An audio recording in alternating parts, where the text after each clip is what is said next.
Chapter 4904. Her expression was somewhat complicated.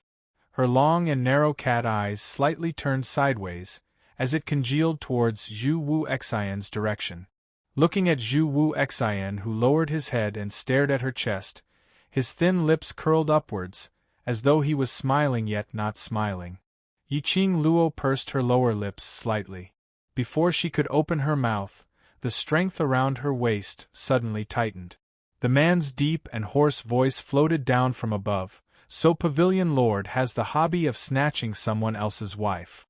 That voice sounded very calm, but Yiqing Luo could still hear the deep chilliness in it. Like a sharp blade, it pierced towards Zhu Wu Xian's body. Zhu Wu Xian raised his eyes slightly, as his icy cold eyes met Diamo Xian's gaze. That smile, which didn't look like a smile, was still hanging by the side of his lips. As though he was provoking Diamo Xian, he spoke indifferently. Snatch someone else's wife? She doesn't seem to be your wife. He laughed coldly. You're not engaged, so why can't I be pleased with her? Diamo Xian's gaze was like a gathering cold wind, as it swirled up a whirlwind. Just as Yiqing Luo felt the chill, as she raised her eyes to look at Diamo Xian. The man's emotions had already returned to normal. He didn't look angry and even curled his lips. His rosy red thin lips, the curve was noble, with some undetectable complacency. I'm afraid Pavilion Lord has forgotten, little Luo, or can only accept that the person standing beside her is me. The man's tone sounded very casual, but it made Zhu Wu Xian's smile, which was filled with provocation and sarcasm, freeze on his face. Diamo Xian was very satisfied that his own words had caused a huge reaction to Zhu Wu Xian. The smile on his lips deepened. The casual expression on his brows also seeped out a few hints of provocation. Of course I don't mind, there are people who are pleased with little Luo, because this means that this lord's foresight is indeed very good. This lord's little Luoer is very popular. Every word, every sentence was showing his sovereignty. Zhu Wu Xian's expression was getting uglier and uglier. But, at this moment, Diamo Xian gave a cold and sarcastic smile. But, Pavilion Lord's heart makes my little Luo very troubled. Pavilion Head's heart is troubling my little Luo.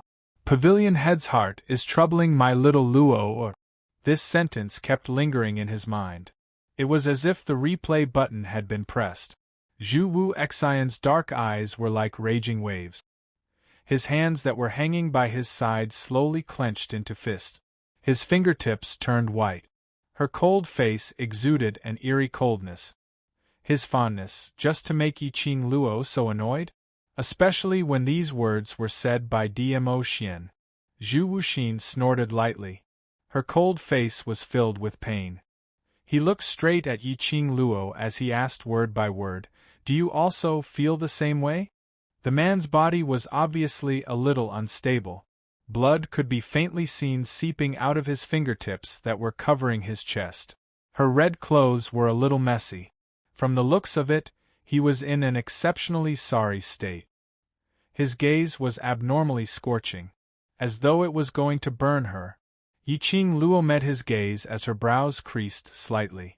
Towards this question of his, to tell the truth, if she wanted to answer, it would be a little complicated.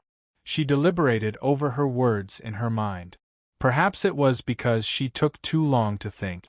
That arm which was placed across her waist suddenly increased its strength. It was slightly tight around her waist. Chapter 4905. As though he was warning her, answer properly. Death question. Death stare. Yiqing Luo. So how should she answer in order to satisfy this master? Was Diamo Xian called? Smiling on the outside, but cursing in his heart? On the surface, he looked extremely confident and complacent, totally unconcerned about Zhu Wu Xian's thoughts towards her. In reality, in her heart, she hated Zhu Wu Xian's thoughts towards her deeply. Yiqing Luo secretly raised her hand and pinched his arm. You don't believe me?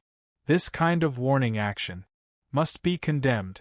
Dmo Xian's inky eyes congealed deeply on the young lady's face. Of course I believe you, I know. The person Lil Luo loves the most is me. You know, and you still strangled me? Yiqing Luo pinched his arm again. Strangling me means that you don't believe me. Dmo Xian's brows were filled with a smile. So you admit that the person you love the most is indeed me? No. Yiqing Luo replied decisively. The person I love the most is myself. The person I love the most is you, that's enough. Dmo Xian lowered his head slightly, as his chin rested on the young lady's shoulder. Yiqing Luo's little hand pinched the back of his hand from time to time. The man's joints were clearly defined. His fair jade-like fingers felt extremely good to touch. She let out a light snort. The man suddenly held her little hand as his deep magnetic voice was mellow like fine wine. I'm because I care about you, so I'm not confident in myself. My fault. Don't be angry, The last at the end of the tone was raised, low and lazy. Like a little hook, it tugged at Yiqing Luo's heartstrings bit by bit. Bam! In front, a sound of a heavy object colliding was heard. It dispersed the warmth in the room. Yiqing Luo's vision had just turned over. She saw the figure who had knocked against the door, but was still swaying as he turned around to leave. That figure gave off a lonely and bitter feeling as if he was fleeing for his life. Yiqing Luo's pink lips moved, as she wanted to call out to Zhu Wu Xian. But the words that were about to come out, she swallowed it back. What was the use of calling him? For people like Zhu Wu Xian to a person who was so paranoid that he was speechless, since he couldn't give any response, or use indifference to reject. She could see that too. Those actions and words that Dmo Xian had said earlier were all completely different. It was all to make Zhu Wu Xian give up. However, looking at Zhu Wuxin's swaying figure, which looked like it would fall at any moment even when he walked, and the blood dripping on the ground, Yiqing Luo's pink lips pursed even tighter. More or less, he couldn't bear to do it. Before he could speak, beside his ears the man's faint voice floated down. Xiao Jiu, follow him, don't let him die. A ball of white light suddenly shot toward Zhu Wuxin. The strong wind caused the tottering figure to lose its balance and fall to the ground. The huge nine-tailed fox swept its tail and hooked the man who was about to come into intimate contact with the ground. Then, in the blink of an eye, he disappeared from the underground palace of the Dark Palace. Ah Xian! Yiqing Luo stretched out her hand and hooked his neck, rubbing her head against his face. Thank you. Because of Zhu Wu Xian, you're thanking me? The man's obsidian eyes sunk slightly as his tone sunk. Yiqing Luo shook her head as her pink lips held a bright smile. I want to thank you for loving me so much. She tiptoed and hooked the man's neck. Chapter 4906. She knew. The reason why Dmo Xian asked Little Nine to take care of Zhu Wu Xian. To her, Zhu Wu Xian's obsession and stubbornness made her troubled, and she could only face it coldly. But towards Zhu Wu Xian, she didn't hate him. After all, every love deserved to be respected. Even if she didn't like Zhu Wu Xian. But not because of Zhu Wu Xian's feelings for her, and disregarding all the things that Zhu Wu Xian had done for her. After all, he had saved her several times. If she were to watch him leave with an injury and not care about anything, wasn't that too cold? In her heart, Zhu Wu Xian was actually considered as a friend. If he didn't have that obsession towards her, perhaps they were already friends. But even if she was worried about him, she couldn't let her own battle pet take care of Zhu Wu Xian and send him out of the Palace of Darkness base. If she made a move, she would definitely give Zhu Wu Xian hope. Then all the coldness that she had done previously would be wasted. Dmo Xian apparently thought of this point. This man, he had always put his life on the line to think for her. Overlord, who is she? A sharp voice broke the warmth between the both of them. Dressed in a fluttering white robe, the woman with a delicate and elegant face strode towards them. Yiqing Luo's heels landed on the ground as she glanced sideways at Qing Guo, who looked as though she was trying to kill her way over as her pink lips curled upwards. Zhu Wu Xian had left. Now another Qing Guo had come. She and her Xian hadn't met each other for a long time. She didn't even have the chance to be alone with him. Furthermore, her Xian was hers. This lady, on what basis did she have to question her identity in this manner? Just as Qing Guo walked over, Yiqing Luo had already stretched out her hand and pulled Dmo Xian behind her. Her petite and slender figure stood in front of Dmo Xian and also blocked Qing Ji's path. Her pink lips rose slightly as she tilted her head slightly and looked at her with a smile which didn't look like a smile. Miss Qing Guo has been looking for so long, don't you know my identity? That smile was enchanting, like a dazzling mandala blossoming. Her long and narrow eyes curved into a smile. Qing Ji's eyes widened as she said in a dull tone, "I'm sorry, the martial monarch never mentioned to me that there's another woman beside him." As she spoke, her cherry lips curled up into an elegant and distant smile. It sounded as though he was explaining the reason why he didn't know Yiqing Luo. But every word and sentence was hinting at, if the man didn't mention his other half, it meant that the man didn't care about her at all and didn't acknowledge her identity at all. The last few words were, another woman, as though hinting at Yiqing Luo. Even if she really had an intimate relationship with Dmo Xian, she was just one of them. Yiqing Luo naturally understood the deep meaning behind the pigeon's words. Instead of getting angry, she smiled. Her eyes curved and she smiled. "Ah Xian, you don't have to mention my identity to unimportant people." She lifted her eyes and looked at the man's handsome face. When she met the man's ink-like eyes, the dimples in her eyes bloomed. Following that, she stretched out her hand and circled around the man's neck. She buried herself into the man's broad embrace. Her face was plastered on the man's chest.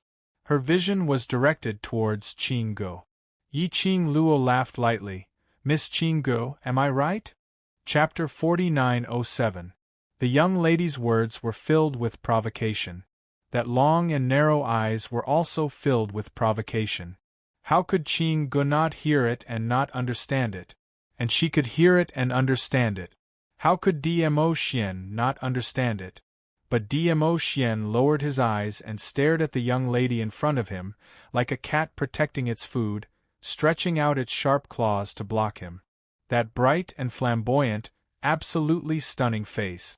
It was deeply reflected in his eyes. The young lady's actions had deeply pleased Dmo Xian. The man's eyes were filled with tenderness and tenderness. His entire person seemed much gentler. Qing Ji's line of sight was fixed on Dmo Xian.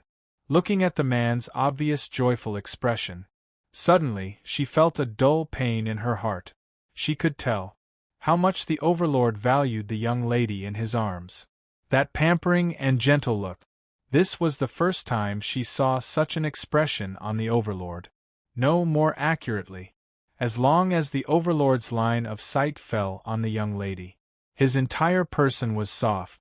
But, the moment his line of sight shifted, he would become the Overlord of the past, all of his transformations. Just because of that young lady named Yiqing Luo. Her heart was extremely unwilling, so jealous that she wanted to explode. "I'm sorry, I don't really like my man being stared at by other women for too long." That young lady in red flame moved her body, blocking Qing Ji's line of sight. After Yiqing Luo stood still, her pink lips rose slightly, her enchanting face revealed a hint of cold provocation. "I'm different from Xian, I am." Her lips curled up, smiling coldly. "I am too possessive, I can't allow anyone to taint my man." She paused, her gaze turned sharp. Her half-squinted eyes reflected a cold glint, as she stared coldly at Qing Guo. Word by word, she spat out the last half of the sentence, including, "in my heart tainting," the young lady's overbearing and arrogant attitude. Extremely flamboyant. It was a declaration of its sovereignty. Qing Ji's exquisite and beautiful face twisted slightly. But very quickly it returned to normal. Continuing to maintain her elegance and gentleness, she ignored Yi Qing Luo and instead looked towards Dmo Xian. The woman's voice was soft and gentle. "Your Majesty, that man just now has met Master before. If he tells Master that you are here, I won't." Dmo Xian's voice was indifferent. "Even if there is, this lord doesn't mind to dig it out from the dark corners." Other than reminding Dmo Xian, Qing Ying's words there was another deeper meaning. Firstly, it reminded Dmo Xian. The current Yi Qing Luo and Zhu Wu Xian had an ambiguous relationship. Secondly, Yi Qing Luo and Chu Wu Xian's entanglement was unclear, which led to him being discovered by Chu Wu Xian. Thirdly, it was because Yi Qing Luo believed in Zhu Wu Xian and gave him a way out, which gave Zhu Wu Xian the chance to complain to his lord. But, no matter what the reason was, Dmo Xian had already rejected it without hesitation. Dmo Xian's eyelids didn't even bother to look at her, and that deeply hurt Qing Ji's eyes. "We haven't found any leads on Koku." Qing Ge was rejected once and felt a little frustrated, so she could only bring out the topic which Dmo Xian was most interested in an attempt to attract his attention. "Qing Ge." The man suddenly opened his mouth, as his voice was cold and emotionless as he called out her name. Chapter 4908. Qing Ji's eyes lit up as she looked at Dmo Xian shyly and joyfully. "Overlord. You can go back now." The man's next sentence sent Qing Ge straight to hell from heaven. Qing Ji's face turned slightly pale as her voice quivered. "Overlord, we don't have much time. I want to spend some time alone with Lil Luo." The man's indifferent voice cut off Qing Ji's words. He wrapped his arm around the young lady's slender waist as he looked down at the person in his arms. At this moment, even his voice had turned gentle. "I miss her. I miss her." These 3 words were like a hammer, pounding heavily on Qing Ji's heart. Qing Ji's face turned as white as a sheet. Her slender fingers clenched tightly as her eyes looked miserable, delicate, and pitiful. Immediately, she looked at Dmo Xian with an aggrieved look. She turned around and jogged out of the room. Her jogging speed was slightly slow, as though she was waiting for the man to stop her. But it was impossible to stop her. Not even in this lifetime would he be able to stop her. Yi Qing Luo's eyes curved in satisfaction as she stretched out her hand and touched Dmo Xian's head. Her slender, fair fingers caressed his silky, black hair. Then she released his hair in satisfaction as her fingertips moved downwards and hooked his chin. "Be good, I'll reward you." Following the young lady's words, her fingers that were holding the man's chin suddenly exerted force. Her eyebrows were tinged with a hint of a joyful smile. If it was any other time, based on Dmo Xian's character, he would definitely scold Qing Ge to leave. And he wouldn't explain anything. Things like, "I want to spend some time alone with Lil Luo," or "I miss her," and so on. These were all purposely said for Qing Ge to hear. This kind of self-conscious action to cut off any thoughts of the opposite sex. It was simply too heartwarming. Especially women who were totally irresistible in front of the opposite sex who had improper thoughts, proactively showing affection, using his actions to prove that he was a married man. Conscious enough. No wonder he was her family's Xian. The light bulb had run away. What the hell? The entire room was left with Yi Qing Luo and Dmo Xian. And a little dumpling who was sitting on the ground, staring at Dmo Xian in a daze. When he saw the 2 of them hugging each other and asking for a reward, Xiao Tuanzi had a feeling that her fairy was about to be snatched away. In the process of the young lady rewarding Dmo Xian, he suddenly pounced onto Yi Qing Luo's legs. His small body forcefully squeezed between the 2 of them. She had a small face carved out of jade, with distinct black and white, round and lively big eyes. She was very cute. Dmo Xian lowered his head and looked at the little dumpling who was pushing him with all her might. A few rays of light flashed across his obsidian-like eyes. He bent down and picked up the little dumpling. Xiao Tuanzi was so frightened that she immediately grabbed hold of Diamo Xian's collar. His shimmering purple robe was messed up by the scratches. He was not angry. He just used his hand to pinch Xiao Tuanzi's face. His brows rose as he looked at Yiqing Luo. When did you give birth to such a big child behind my back?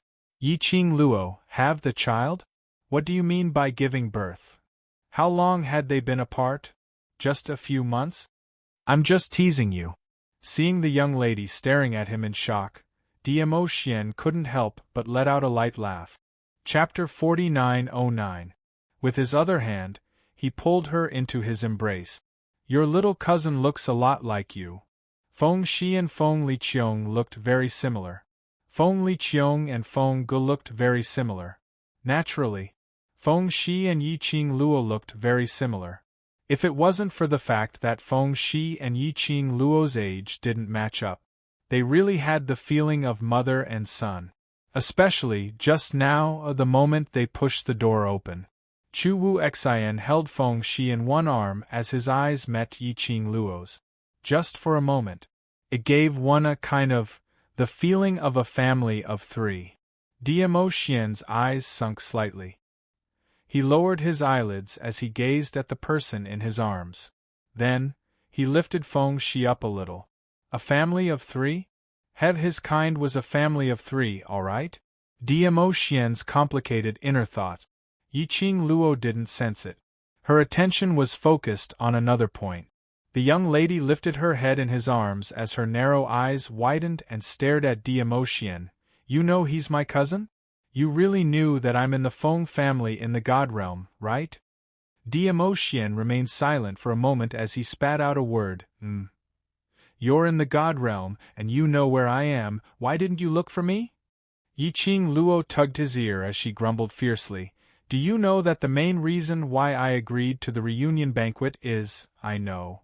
The man's large palm held the young lady's fair hand. A low and gentle voice interrupted Yiqing Luo's words. I know, you want to use the reunion banquet to tell me where you are. Yiqing Luo struggled against his hand as she snorted. Since you know, why didn't you come? Not only did you not come, you're even hiding here secretly with that beautiful Miss Qing Go, a lone man and a lone woman, lovey-dovey. Tell me the truth, are you up to something behind my back? The young lady's fair fingers poked his chest fiercely. Diamo Xian's unique daintiness was displayed. In front of outsiders, the young girl was ostentatious and bright, but in front of him, she was like a cunning cat, smart and cute. This made Diamo Xian's eyes to be filled with a faint smile. His beautiful thin lips were frivolous, and his low and mellow voice entered her ears leisurely, because I know that you are safe in the Feng family. Safe my ass. That little uncle of mine has set his sights on me. Yiqing Luo didn't believe that he didn't know what had happened between her and Feng Liqiong when she was in the Feng family. Because my little Luo is very smart. The man caught her little hand that was poking around. Most importantly, I believe that little uncle of yours won't really bear to hurt you. Yiqing Luo's brows rose. How much do you know? Diamo Xian smiled without saying a word.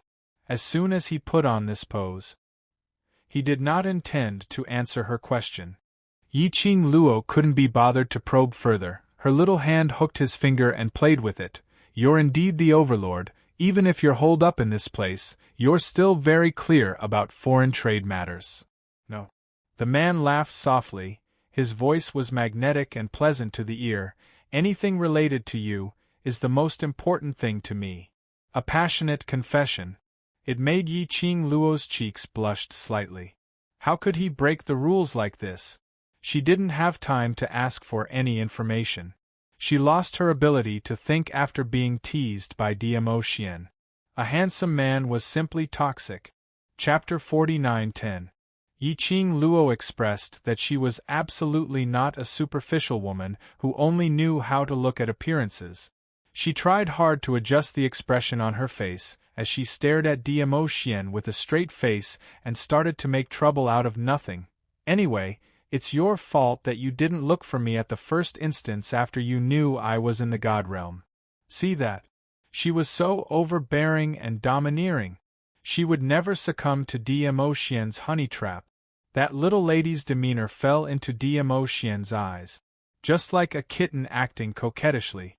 It tickled his heart. Diemo-Xian's eyes were filled with warmth and tenderness. His mellow voice was extremely pampering. Yes, it's my fault, there won't be a next time. Yiqing Luo, no way. This guy was too good at flirting. Her man was too handsome.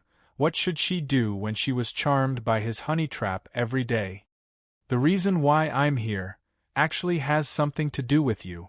Diemo-Xian carried Feng Shi and placed her on the bed. Then he held Yiqing Luo and walked towards the outer hall. Yiqing Luo pushed away the hand around her waist. Cici will be afraid to stay here alone. Afraid? Diemo-Xian narrowed his eyes and stared at Feng Shi. Will a man be afraid? Feng Shi's little head shrank. She felt that his gaze was a little cold. Just as she was about to stretch out her hands to Yiqing Luo, she heard the second half of the man's sentence. A man. He was a man. How could he not be a man in front of his fairy sister? Immediately, he changed his words. No, I'm not afraid. Cici? Yiqing Luo swatted away Diemo-Xian's hand and walked to the bed, bending over to touch his head. Don't listen to his nonsense, I'm here to accompany you. Cici is really not afraid.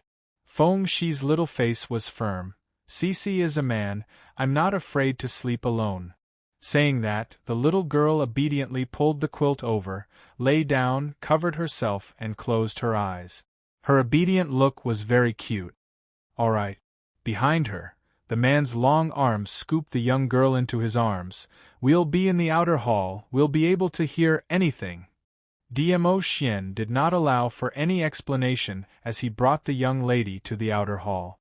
Without Feng Shi, the third wheel, the atmosphere between the two of them was much more intimate. Yiqing Luo sat on the mahogany chair as she grabbed the man's finger and played with it. Earlier you said, the reason why you're in the palace of seclusion is because of me. What do you mean by that? The man's ink-like eyes reflected the girl's enchanting face after the disguise. That pair of familiar charming eyes seemed to be able to reflect into his heart. His eyes were filled with love. When Xing replied, the power of the palace of gloomy darkness is too complicated. If we want to eradicate it, we have to find the mastermind. But the mastermind is too cunning. It won't be easy to catch him. That's why I've always been thinking about why the person behind the scenes of Tenebrous Palace established such a force like Tenebrous Palace. What's their purpose? You seem to be the target of the Palace of Darkness. So, I'm guessing that if we find out, what exactly does the Palace of Darkness need you to achieve the goal of the Palace of Darkness, we can solve the root of the problem. Yiqing Luo went into deep thoughts when she heard the man's words. She had always been curious about the person behind the scenes of the Palace of Darkness. Even Xian, if he wanted to get rid of the other party. Just what kind of existence was that person? Perhaps the only way was to find out clearly the motive of the Palace of Darkness. Then there would be a chance to find out the mastermind behind the Palace of Darkness. Chapter 49:11.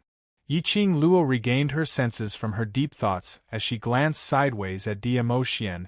Her little face was still pretending to pout coquettishly. Then, what has this got to do with you and that woman hiding here quietly? Diemo-Xian laughed lightly. Initially, when I wanted to send the azure aqua threads back to you, I received news from the Imperial Palace that I've been investigating.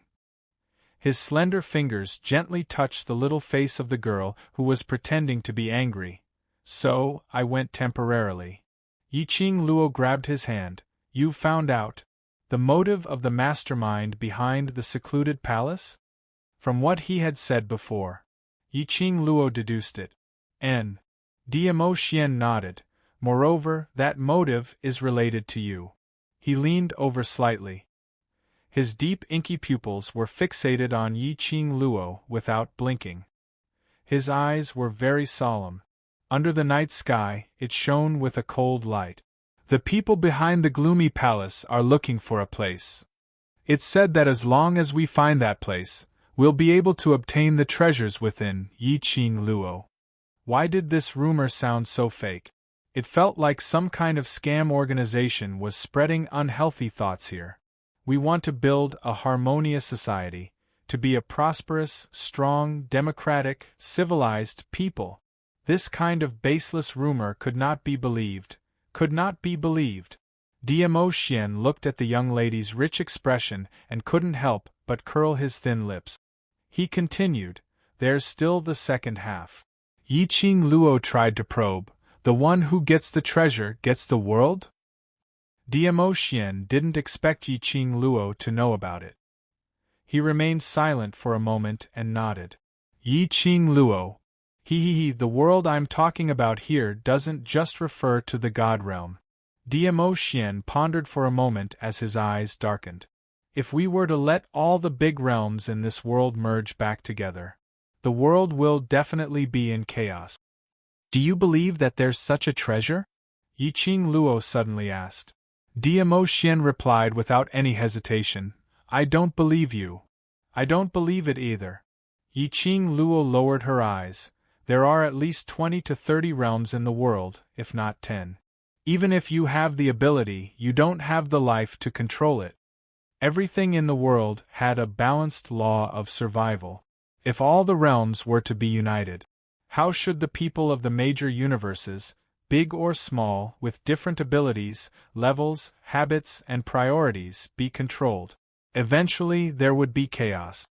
But the mastermind behind the Nether Palace believed it. Diamo Xian's eyes deepened. "Moreover, this treasure indeed exists." "Exist?" Yiqing Luo's brows rose. "You set up this base in the Palace of Secluded Darkness, just to investigate the location of that treasure?" Diamo Xian's eyes softened even more, his eyes filled with smiles. His girl was really smart. It was only a few words. He had already guessed the gist of it. He held the young girl's fair and delicate hand. "Even if this treasure can't take over the entire world, it shouldn't be a problem to take over the entire God realm. Once the mastermind behind the Palace of Gloomy Darkness takes over the God realm, it won't be long before the destruction of the other realms." Yiqing Luo's vision had not been focused at all, as it was fixated on their hands, which were interlocked. Looking at the intertwined fingers of the two of them, she muttered to herself for some time. When she opened her mouth again, the expression on her face had already changed into a solemn and serious one. "The place which the mastermind is looking for. Don't tell me. Has something to do with me?" Chapter 49:12. Ever since Nirvana Realm, Palace of Darkness had been finding trouble with me, trying to control me. The person behind the scenes needs me to find that place, right? In Yiqing Luo's mind, she rearranged all the connections. Her thoughts became clearer and clearer. Palace of Darkness's mastermind's motive, is it related to my mother, the Emperor of God Emperors? When this guess was set out, Diamo Xian's smile deepened. He hooked the young lady's fair fingers lightly, his voice was clear. "Lil Luo is so smart." His words indirectly admitted that everything she had guessed was true. Yiqing Luo's long lashes drooped slightly, her eyes were a little faint. "So, what you said, the place that Palace of Darkness is looking for, is my mother's. Which is also the Emperor of God Emperor's tomb, right?" The Emperor of God Emperor's tomb. The place where the Emperor of God Emperors had passed away. That was where the treasures were buried. Any one of them was enough to stir up the various realms. It indeed could be called as a treasure. After all, the former Emperor of God Emperor's power, and whatever they had when they were alive, they were all God relics. If one were to talk about the real motive of Palace of Darkness mastermind, it was to find the Emperor of God Emperor's tomb. To obtain the Emperor of God Emperor's belongings. Everything that had happened before could be explained. No wonder. Over at Palace of Darkness, she would always be able to see that stone wall which had her mother's totem carved on it. Every time she touched those stone walls, she would always fall into the periphery of the Emperor of God Emperor's tomb. This was all Palace of Darkness conspiracy. Those stone walls must be the mastermind behind Palace of Darkness, based on the information that she knew about the Emperor of God Emperor's tomb, to research a path to the Emperor of God Emperor's tomb. And at the same time to test if she really had the qualification to enter the Emperor of God Emperor's tomb. No wonder, when Palace of Darkness tried to deal with her several times. Most of the time, their motive was to control her, not to kill her. It was because only she could open the Emperor of God Emperor's tomb. Actually, in other words, it was rumored that the Feng family had treasures. This sentence was not fake, because the so-called precious treasure. She was the one who knew about the Divine Emperor's grave and entered it. Mysterious flame. Dubhe diagram. It was a map of the Divine Emperor's tomb. What the mastermind of Gloomy Palace wanted was the mystic flames Dubhe diagram. What Feng Liqiong wanted, the so-called treasure of the Feng family, was probably the Xianyan Dubhe diagram. Apart from the map, there's also the method to enter the tomb of the Divine Emperor. It's also extremely complicated. Even that person from the Palace of Gloomy Darkness doesn't have a clue. Diamo Xian didn't refute Yiqing Luo's guess as he gently embraced her in his arms. But, I'm guessing that the biggest key should still be you. After thinking through all these things, Yiqing Luo's feelings were rather complicated. Her head was pressed against the man's chest, feeling the warmth from his body.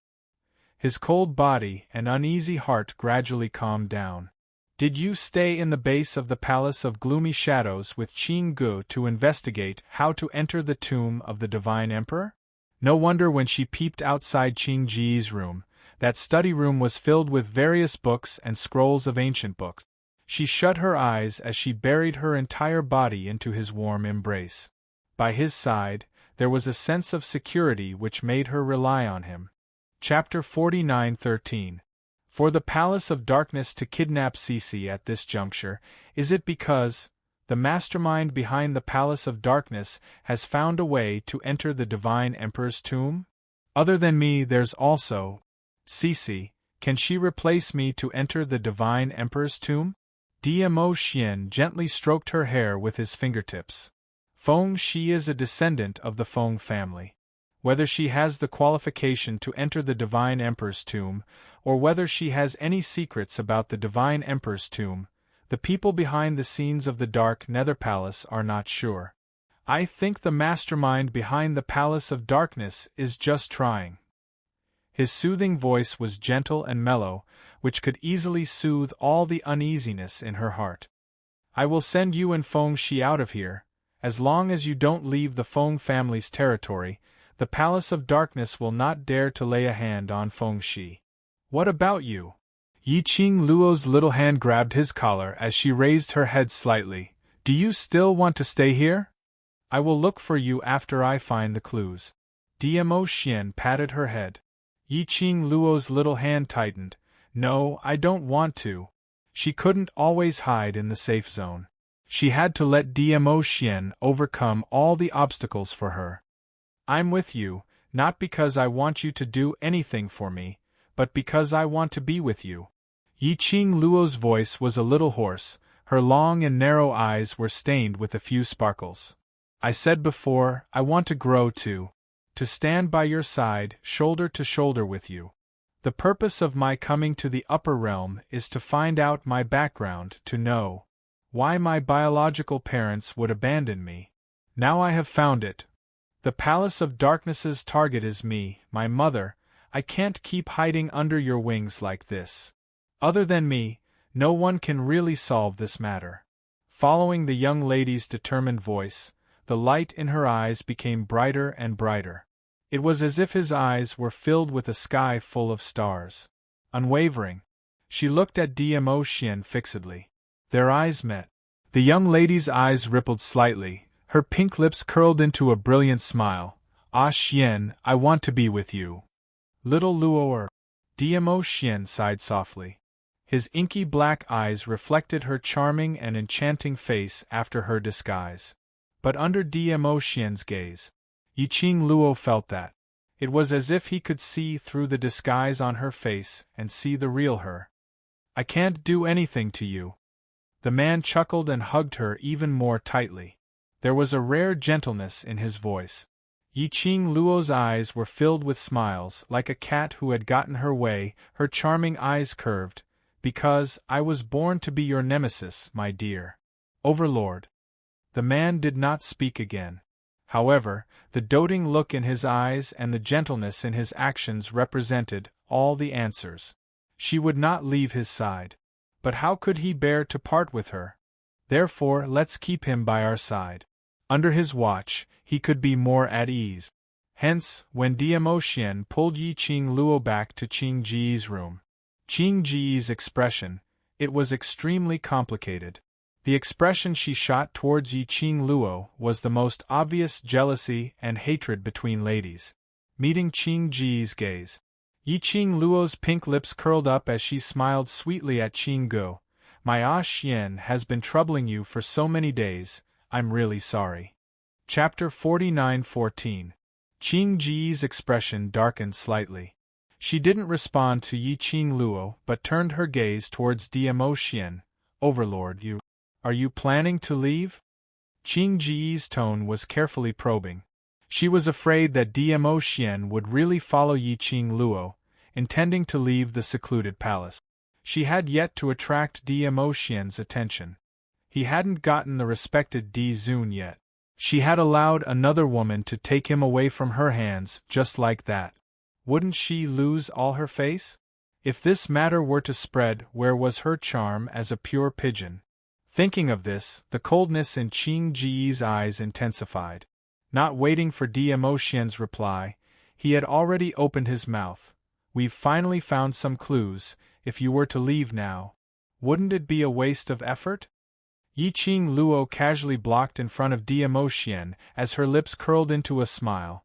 Miss Qing, Go, don't worry, Xian has no intention to leave the base now. Then, Qing Go finally shifted her gaze towards Yiqing Luo. What did you mean by what you said earlier? Yiqing Luo's smile deepened, her long and narrow eyes were like a rose in full bloom, enchanting elegance. Ah, what I said is right. Previously it was my Xian who had troubled you for several days. From today onwards, both of us will have to trouble you, Miss Qing Go. As if she could not see Qing Ji's increasingly gloomy face, she continued to smile sweetly. I believe, Miss Qing Go, you will not reject me, right? Qing Ji's face darkened and she clenched her fists. You want to stay here too? Well, a woman. Wherever Xian is, I will naturally be there. Yiqing Luo replied with a smile. You two aren't married yet, right? Qing Ji's breath caught in her throat. Looking at the intimate posture of the two, she clenched her fists so hard that her fingertips turned white. Yiqing Luo tilted her head as she giggled. As long as I want to, I can even get married now. Qing Ji's gaze was filled with complex emotions as she looked deeply at Diamo Xian, as though he was anticipating Diamo Xian to say a rebuttal. However, the man didn't even glance at her from the corner of his eyes. His vision fell onto Yiqing Luo's figure without blinking, as though in his eyes, other than Yiqing Luo, he couldn't see anyone else. Qing Ji's breathing quickened. There were a few times when he wanted to open his mouth and tear apart the girl's provocative and bright smile that was filled with mockery.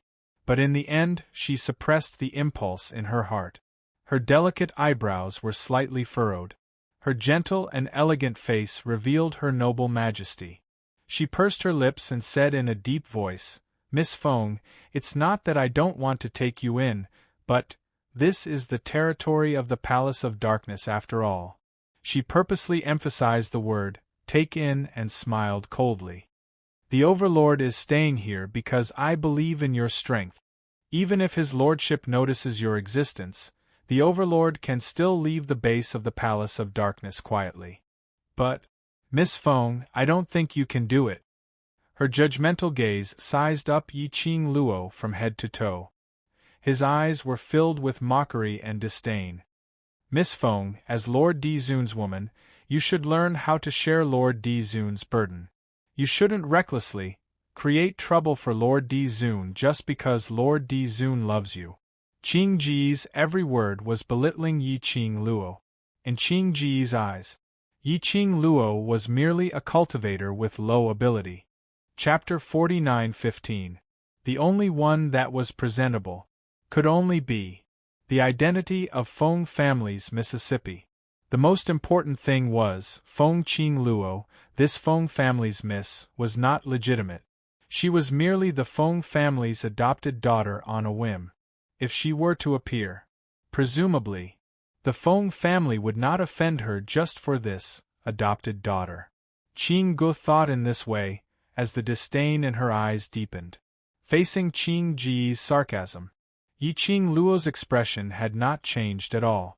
Her eyes were still curved, as the ends of her eyelids arched upwards, curling into a glistening expression.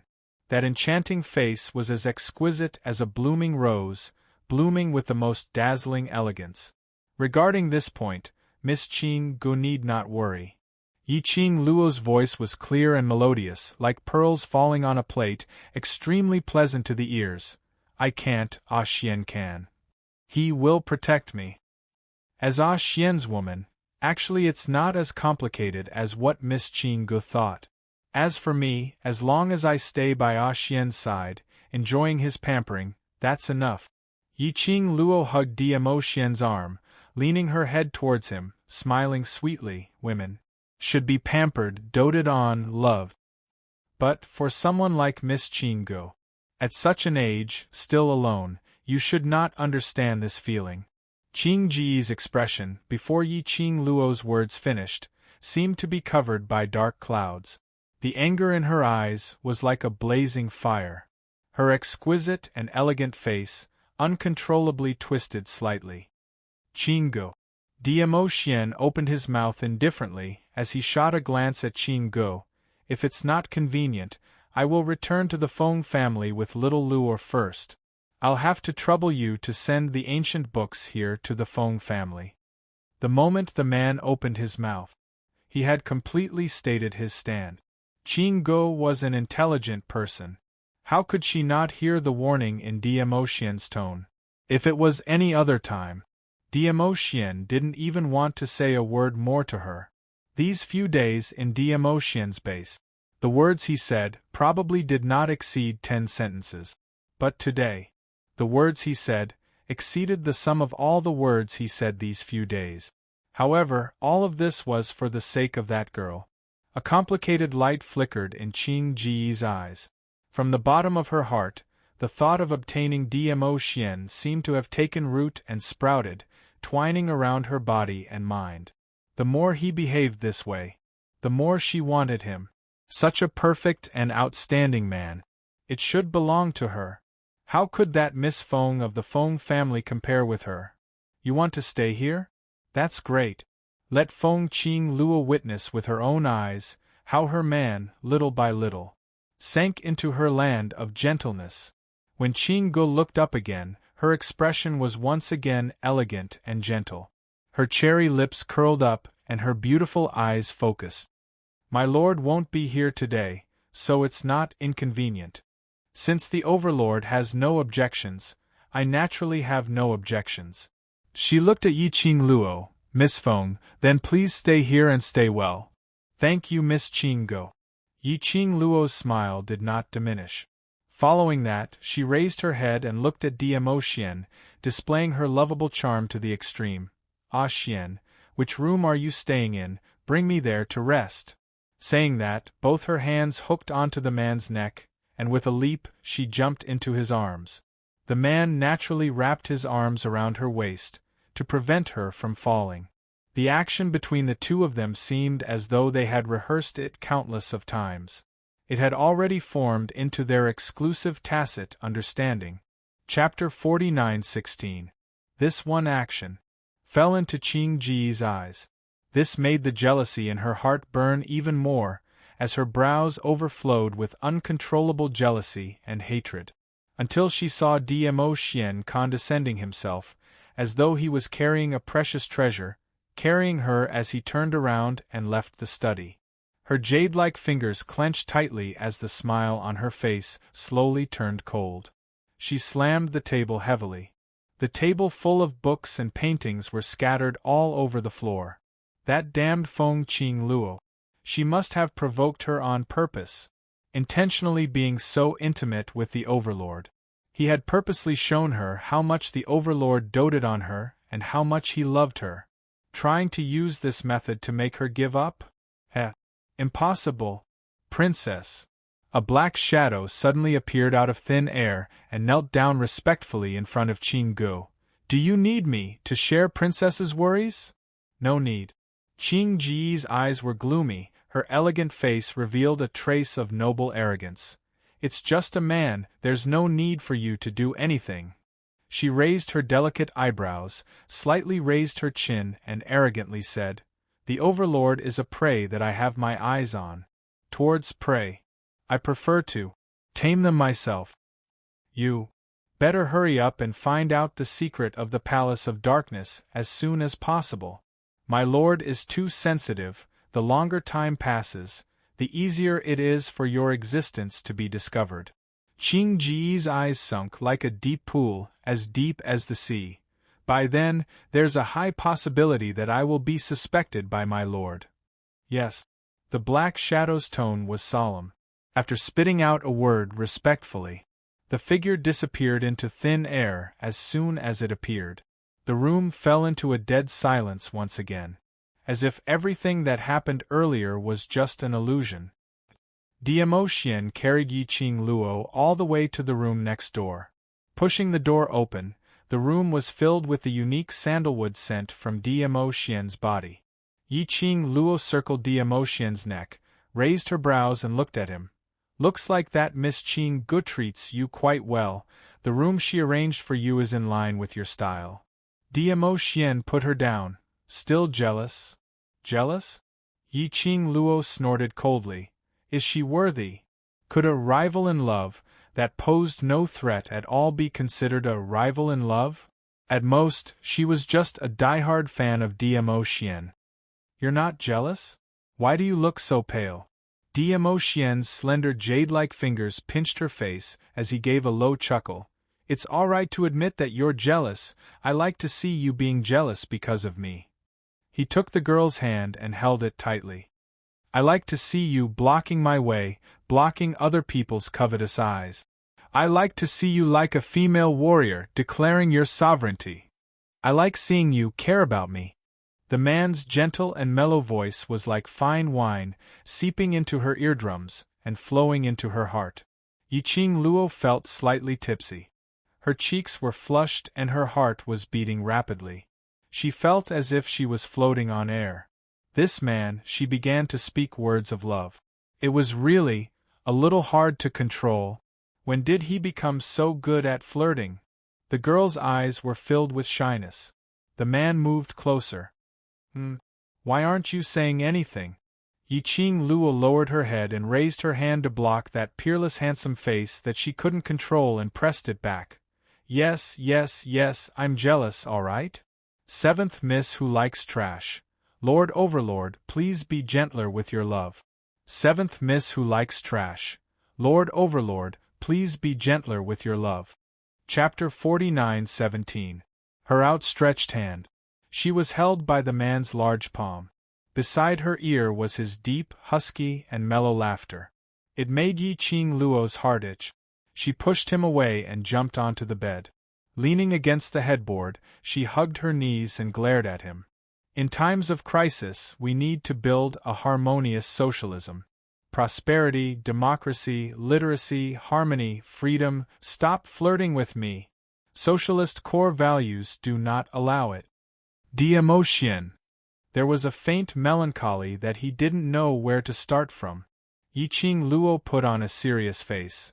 That Qing Gu, can you really trust her? Diamo Xian sat down beside her. There's no need to believe me. I just need her position in the Palace of Nethergloom to make it easier for me to move around. I think there's something about her that makes me feel very uncomfortable. Yi Qing Luo shifted her body over and leaned on him. It's better to be careful. If your honey trap fails and she bites back, we'll be in deep trouble. Diamo Xian's thin lips curled up frivolously as he glanced sideways at her and pinched her little face. My little Luo is really getting more and more powerful. Yi Qing Luo grabbed his hand. You've long sensed it? Yes. Diamo Xian held her little hand and pinched it in his palm. Her motive should be the same as the person behind the Nether Palace. We don't have to interfere. Sit on top of the mountain and watch the tigers fight? Yi Qing Luo raised her brows as her pink lips curled into a teasing smile. Are we going to sit back and reap the benefits? Diamo Xian's fingers, which were pinching her little hand, paused as he looked at her solemnly. You can sit on the mountain and watch the tigers fight, but don't think of reaping the benefits of the fishermen. You don't have to care about the dispute between the two forces. Yi Qing Luo didn't ask why as her long and narrow eyes narrowed slightly. Then, what about you? Diamo Xian froze for a moment and pulled her into his arms. Don't worry about me, I won't do things that I'm not sure of. That is to say, you will participate in their dispute. Yi Qing Luo's head leaned against his chest. Her voice didn't reveal much emotion. Diamo Xian's arms tightened. Because? I have no choice but to interfere. She could hear the hoarseness and nervousness in the man's voice. She reached out and circled his waist. She pressed her face against his chest. He listened to the heartbeat in his ears. She sighed softly and said, But, do you think, this is something that I cannot participate in just because I don't want to? Diamo Xian was silent. Yi Qing Luo's little head arched slightly. Ah Xian, if their motive is all for the God Emperor's tomb, then there's absolutely no lack of me. As my mother's daughter, this is my unavoidable fate. Ah Xian, I know, you will definitely protect me, so I'm not worried at all. The man's low sigh floated down from above. The two of them hugged each other and did not speak again. The next day, calculating the time, it should be morning. The base of the Palace of Darkness was still dark. Outside the door, a large red lantern flickered and emitted an extremely faint light. Under the darkness, a ray of light approached from afar and stopped at the door of the room. An elegant and pleasant voice came from the door. Lord Dizun, can you get up now? I asked the kitchen to prepare some of your favorite breakfast dishes. Yi Qing Luo's charming eyes rose as she looked at Diamo Xian without blinking.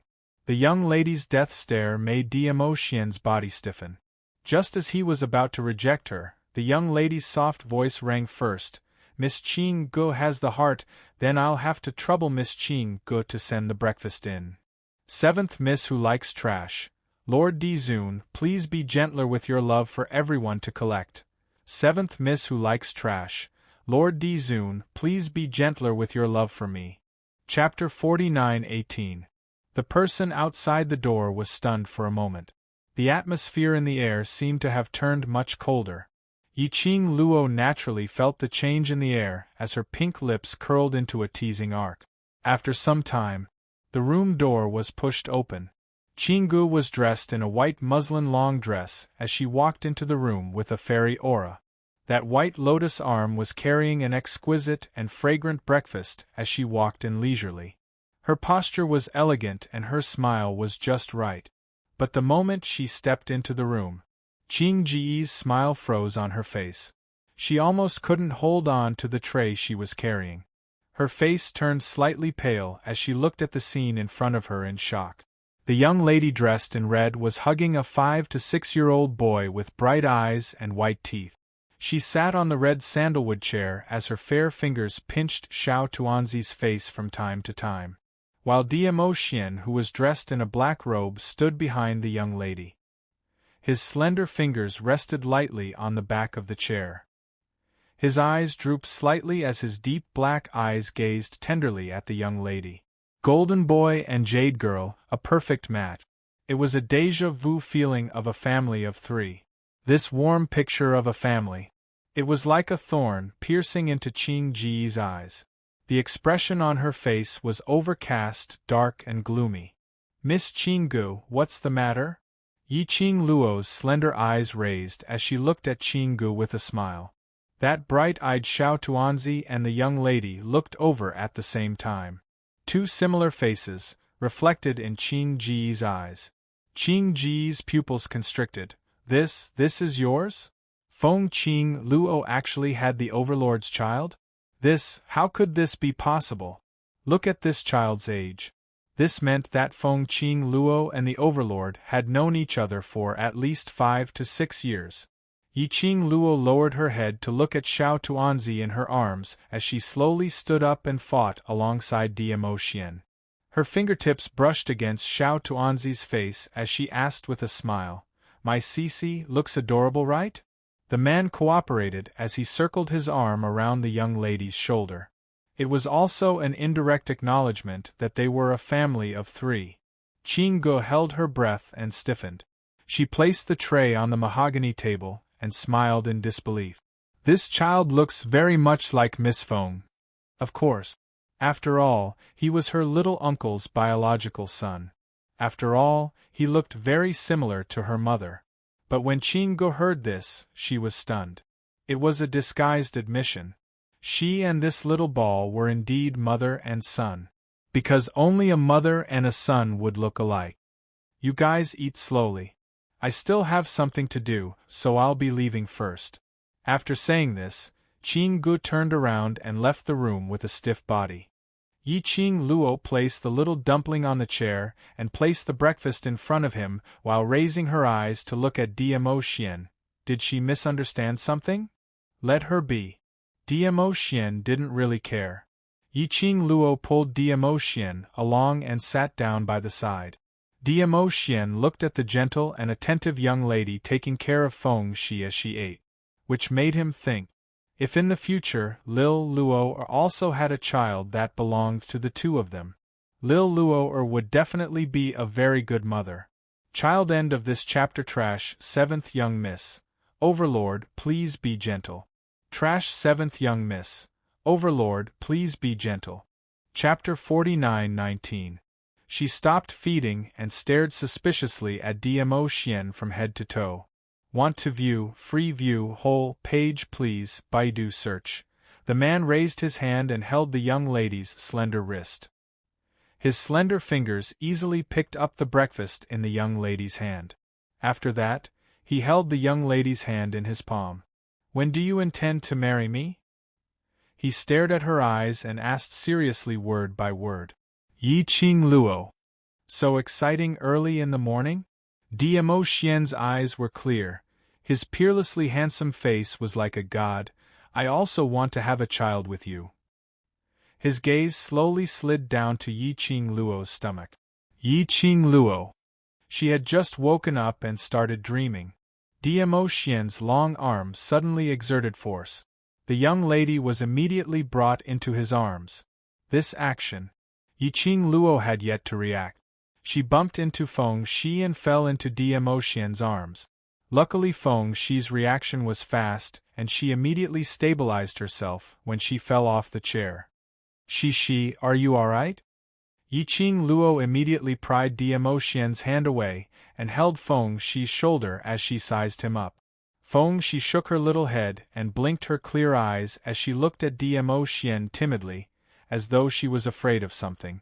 Yiqing Luo carried Feng Shi back to the chair and turned to stare at Diamo Xian. "Don't scare Shi. Diamo Xian." He looked down at his empty arms. He felt that he had fallen out of favor. His gaze was filled with hidden bitterness as he stared at Yiqing Luo. "Then you hurt me, what about this?" That expression was like a large loyal dog. It made Yiqing Luo's eyes soften. She stared at Diamo Xian unhappily. "There are still so many things that have not been settled. How can we talk about marriage, not to mention the sacred treasure?" Diamo Xian drooped his head. His thick black hair hung down slightly and scattered on both sides of his cheek. He revealed a somewhat dispirited posture. Yiqing Luo. This pitiful, like an abandoned large cute dog expression really made one unable to bear it. This man always had all kinds of fancy ways to make her compromise. Yiqing Luo sighed and softened her tone. "It's not like I'm not marrying you. In this lifetime, I will only marry you and not anyone else. I'll only give birth to your baby. So, you don't have to worry at all. It was just a few simple words, and successfully smoothed out Emotien's fur. Thousands of words of love. Not as good as one sentence, I won't marry anyone but you. Emotien raised his head, his obsidian-like eyes sparkling and translucent. The rippling glazed light emitted a sincere and resolute light. He gazed at the young girl and said seriously and solemnly, I will marry no one else but you. A faint smile surfaced on Yiqing Luo's brows. She placed her hand on the man's large palm. Just as she was about to speak, someone tugged on her clothes. Xiao Tuanzi's crisp voice rang out, Fairy sister, Cici wants to eat that dumpling. Yiqing Luo immediately retracted her hand and turned her head to look at the edge of the table, at the stack of red bean dumplings that Xiao Tuanzi couldn't reach even if she stood on the chair.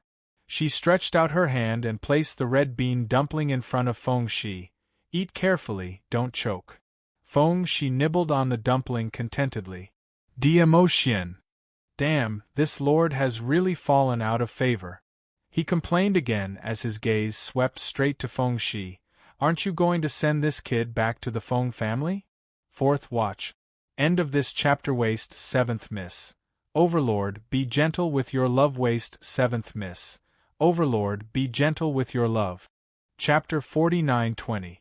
Yiqing Luo poured a cup of water for Feng Shi before looking at Emotien. The entrance is guarded tightly by the disciples of secluded palace, there's no way out.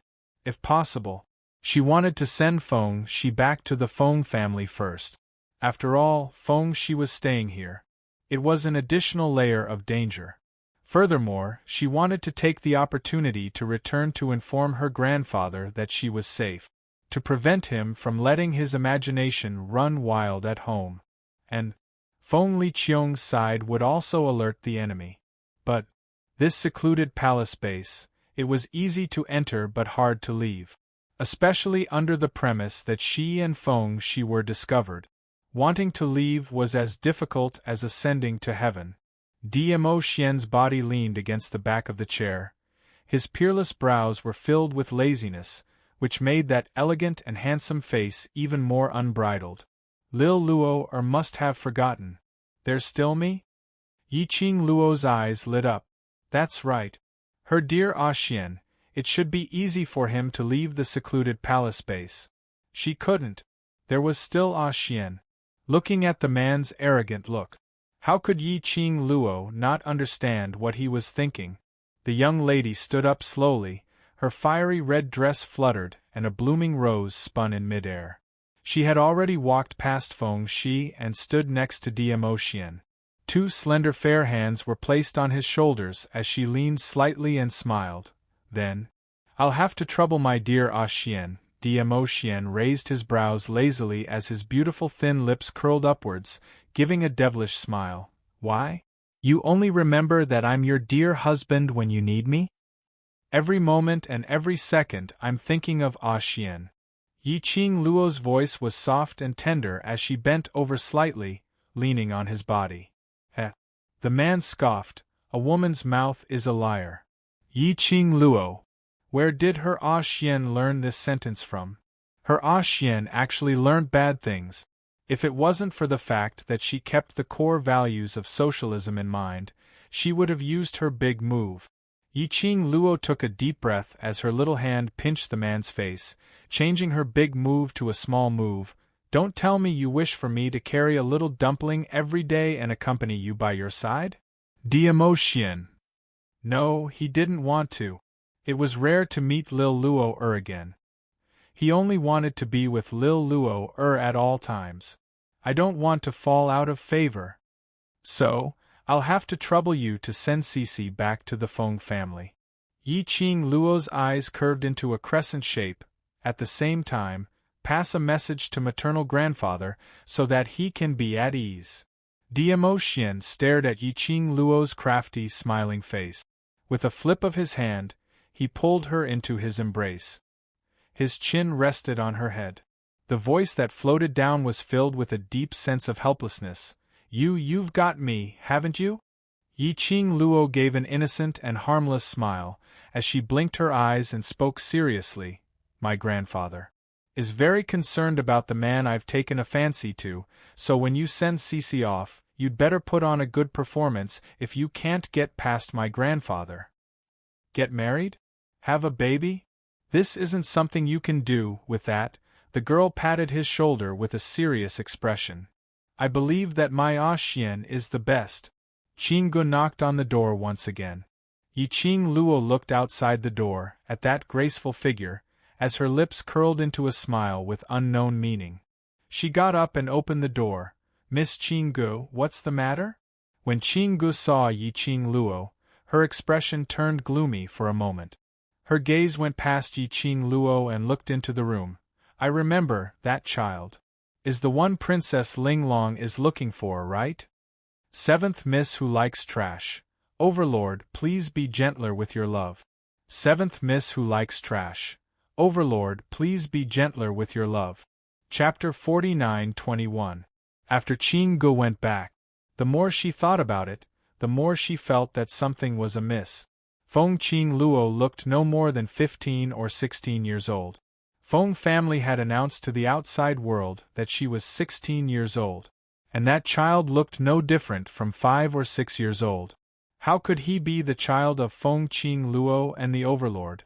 Qinggu recalled that Princess Linglong had led the secluded palace's disciples and attendants to search for the person. She immediately understood. She immediately sent someone over to Princess Linglong to find out. Then she knew everything. That child was the person Princess Linglong was looking for. His identity was Feng family's young master, the biological son of the acting god emperor. His relationship with Feng Qing Luo was merely that of cousin-brother. After clarifying all these, how could Qinggu still not understand? Feng Qing Luo, that little slut, was teasing her. At such a young age, not even married yet, she shamelessly impersonated herself and gave birth to the Overlord's child. Shameless. Qinggu was furious and annoyed. But she still had to maintain her elegant image. In this way, the attendant Shao Qi whom Princess Linglong wanted to capture, it was probably Feng Qing Luo? If she were to inform Princess Linglong about Feng Qing Luo and the Feng family's young master, Qing Ji's eyes flashed past a deep and obscure glint. Miss Qinggu only found out now? The young lady's clear voice interrupted Qing Ji's thoughts. I thought Miss Qinggu already knew about it. It sounded like a very normal sentence. However, Qinggu could always hear the sarcasm hidden in the laughter. Qing Ji's face sunk a little. The young lady was still smiling sweetly, her narrow eyes curved and the corner of her eyes outlined a little ripple, which made her enchanting face even more attractive. So, Miss Qinggu wants to tell Princess Linglong? Yi Qing Luo tilted her head, vividly displaying the young lady's innocence. This purity and innocence. This caused Qinggu to feel even more frustrated in her heart. She really couldn't understand. How could the high and mighty Overlord be the same as those ordinary people? He actually liked this kind of unpresentable lady? She thought that based on the Overlord's identity and status, those who were worthy to stand by his side must be iron-blooded, outstanding ability, and able to share the Overlord's worries. But not like this Feng Qing Luo. Apart from a slightly passable face, there was nothing else. What else was outstanding about it? The Overlord was actually such a shallow man? The more Qinggu thought about it, the more vicious her eyes became. She narrowed her beautiful eyes and sneered. Your suggestion is not bad. If I tell Princess Linglong, neither you nor the young master of the Feng family will live. I'm so scared. The girl pretended to be scared and patted her chest.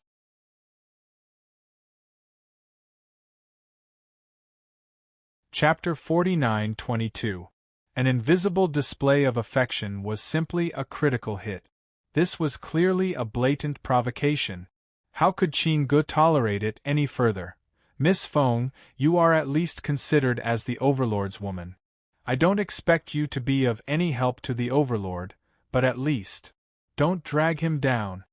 In her eyes, the Overlord was as noble and elegant as a god. He was actually preparing food for a woman? Was this still the Overlord that she knew? Qing Ji's words. All of them were belittling Yi Qing Luo. Yi Qing Luo blinked her eyes as she explained seriously, "It's not that it can be considered as such, but it is." She repeated every word, "Not just now, I am the Overlord's future wife." She finished her sentence with a serious face. Her pink lips curled into a sweet smile. "May I know from what standpoint is Miss Qing Gu speaking these words to me? The words that came out of that smiling young girl's mouth were particularly piercing. No matter how dumb Qing Gu was, she could tell that this innocent-looking young lady was not someone easy to deal with. The so-called innocent look was merely a facade to deceive the Overlord. Not waiting for Qing Gu to speak, the young lady's long and narrow eyes were already curved as she slowly walked towards her. The fiery red dress was like an excited fire elf, burning with a seductive flame. The young lady seemed to be stepping on a sea of fire. She curled her pink lips into a sweet and soft smile, but her long and narrow eyes were filled with an oppressive aura. Miss Qing Gu knows of my existence, but she purposely sends flirtatious glances at Ah Xian right in front of me. Miss Qing Gu, do you want to be my Ah Xian's concubine? Qing Ji's pupils suddenly congealed. An obscure hurricane surged in her eyes. She was a dignified princess. How could she possibly be someone's concubine? This was simply a humiliation. However, the young lady seemed to be unable to see Qing Ji's gloomy expression as she smiled sweetly. Although, to be my Ah Xian's concubine is considered as your blessings for several lifetimes. But her charming eyes were clear and bright, and a smile spread in her pupils. I won't allow it. As for me, I'm very possessive. I only want to have Ah Xian to myself. The others don't even have a chance. Yi Qing Luo's brows rose as her dazzling and bright face was filled with absolute elegance. So, with this kind of thinking of snatching my future husband, what qualifications do you have, what stance do you have? To stand in front of me, preaching to me? The girl was clearly smiling. Her eyes were also filled with that sweet and soft smile. However, the flames on her body and the cold light in her eyes were obviously provocative. Qing Ji's face darkened. This girl was indeed different from what she appeared to be on the surface. Dizun wasn't around. He would reveal his true colors. Her eyes turned gloomy as she suddenly closed in on Yi Qing Luo, stretching out her hand and locked onto her neck. Feng Qing Luo, say it again. No matter how many times I repeat it, it's still the same. Yi Qing Luo's expression didn't change as the corner of her eyes curled into a ridiculing smile. Miss Qing Gu has flown into a rage out of humiliation. Qing Gu locked onto Yi Qing Luo's neck tightly as she pressed her against the wall. Feng Qing Luo, don't be unbridled just because you have the support of the Overlord. If I want you to die, even if the Feng family comes, they can only swallow it in silence. Yi Qing Luo blinked her eyes in surprise. I didn't expect that as an esteemed guest of the secluded palace, Feng family. The acting god emperor's family could swallow it in silence. Miss Qing Ji's real identity, don't tell me. Chapter 49-23. Qing Ji's expression congealed. A trace of evil aura appeared in the depths of his eyes. The 5 fingers on the young lady's slender neck were filled with murderous intent. For a moment, that elegant and noble lady instantly turned into an Azura killing god. What do you know? Qing Ji's voice was gloomy, as though it was wrapped in an extremely cold storm. The sudden increase in strength on her neck made Yi Qing Luo's expression change slightly. But although Qing Ji's murderous intent was strong, but the strength was not to the extent of taking one's life. It was probably because of some misgivings. Yi Qing Luo moved her neck and her fair hand slowly covered the back of Qing Ji's hand. She didn't try to pry Qing Ji's hand away. She just carelessly poked Qing Ji's hand bit by bit. Her voice was languid and calm. Miss Qing Gu is so agitated, could it be that I accidentally poked into your unspeakable thoughts? Qing Ji's eyes were covered with frost, murderous intent. What on earth do you know? Originally I didn't know anything, but now it makes me curious. What secrets do you have? Yi Qing Luo's slender brows rose slightly, her eyes filled with a smile. Miss Qing Gu, why not satisfy my curiosity? I'm afraid you won't live to know. Qing Gu stared at Yi Qing Luo's eyes, as though trying to see if she was lying from her eyes. Yi Qing Luo blinked her eyes. Really? Then you can give it a try. The young lady intentionally raised her neck, so that she could easily clasp her neck. But you need to think about how to explain to Ah Xian. Qing Ji's hand suddenly froze. The sinister expression on her face, which was filled with murderous intent, slowly receded. Yi Qing Luo fearlessly curled her pink lips and continued. Miss Qing Gu is so powerful that my godfather, acting God Emperor, doesn't dare to provoke you. I wonder, will the Imperial Palace not dare to provoke you? Feng Qing Luo. Qing Gu gritted her teeth and spat out her name. She stared at her angrily for a long time. Then she angrily released her hand from her neck. Yi Qing Luo's expression was relaxed as she carelessly touched her own neck, slightly twisting her neck as she indifferently raised her brows. I'm really curious now, Miss Qing Gu. Your real identity, what is it? Yi Qing Luo's expression turned cold. Stop putting on an act. Qing Ji's eyes were filled with murderous intent. Don't think that I won't kill you. Indeed, you don't dare. Yi Qing Luo's lips curled up in ridicule without any hesitation. Do you think I'm like that kind of little white rabbit who doesn't know how to retaliate even if you bully me? Her fingertips gently brushed against her neck. On her jade-white neck that seemed to be giving off a velvet glow, the red mark from being pinched was really obvious. The corners of the young girl's lips curled into an evil smile, like a deadly and enchanting poppy that slowly bloomed. Miss Qingga, you have to be careful of your own body. Acting, Qing Gu snorted coldly, totally disregarding Yi Qing Luo's words. But when she spat out these two words, his head suddenly felt dizzy. It was as if a gorgeous flower was blooming in front of him. He staggered and stumbled, leaning against the wall before he could barely regain his balance. Qing Ji's face turned pale. You! What did you do to me? Since Miss Qingga treats me as your love rival, then you should understand your love rival well. Yi Qing Luo smiled warmly as she watched Qing Gu fall to the ground due to dizziness. Know yourself and know your enemy, then you will always be victorious. Chapter 49-24. She squatted down and met Qing Ji's gaze. I am most proficient in poison. She casually grabbed a lock of Qing Ji's hair and said, Before you kill me, why don't you think about how to detoxify it? You. Qing Ji's face contorted in pain. You're despicable. Despicable? Yi Qing Luo raised her brows as her fingertips brushed past her forehead and gave a harmless smile. I am a vengeful person.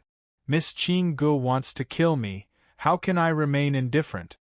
She suddenly loosened her grip on Qing Ji's hair. The lady fell heavily onto the ground. She gasped in pain. Yi Qing Luo stood up and looked down at Qing Gu. Since Miss Qing Ji's ability is way above the Feng manner, then I believe Miss Qing Gu has a way to detoxify it even if you don't need me. Then I shall not force Miss Qing Gu to lower your noble head to me. I hope the next time we meet, Miss Qing Gu will have the chance to kill me. Her words fell. Her fingertips moved and a flame feather fan was gently fanned. The hurricane swept Qing Gu, who was lying on the ground, and pushed her out of the room. Bam! The room door was closed and Qing Gu was locked outside. Yi Qing Luo remained silent for a moment and quietly went close to the door and looked outside. Qing Gu, who had been thrown to the ground, had a face as pale as a sheet of paper and was slightly twisted and hideous. Her fingers were curled up weakly. She was angry, but she couldn't muster up any strength. Even the profound qi in her body seemed to have disappeared.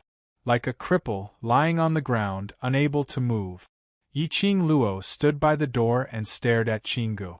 About half a stick of incense later, a black figure silently approached the clear pigeon. Yiqing Luo had yet to see the appearance of that black shadow clearly. In front of her, there was no one else? Qinggu was taken away by that black figure. Yiqing Luo's brows rose as she wasn't too surprised. She squatted here and stared.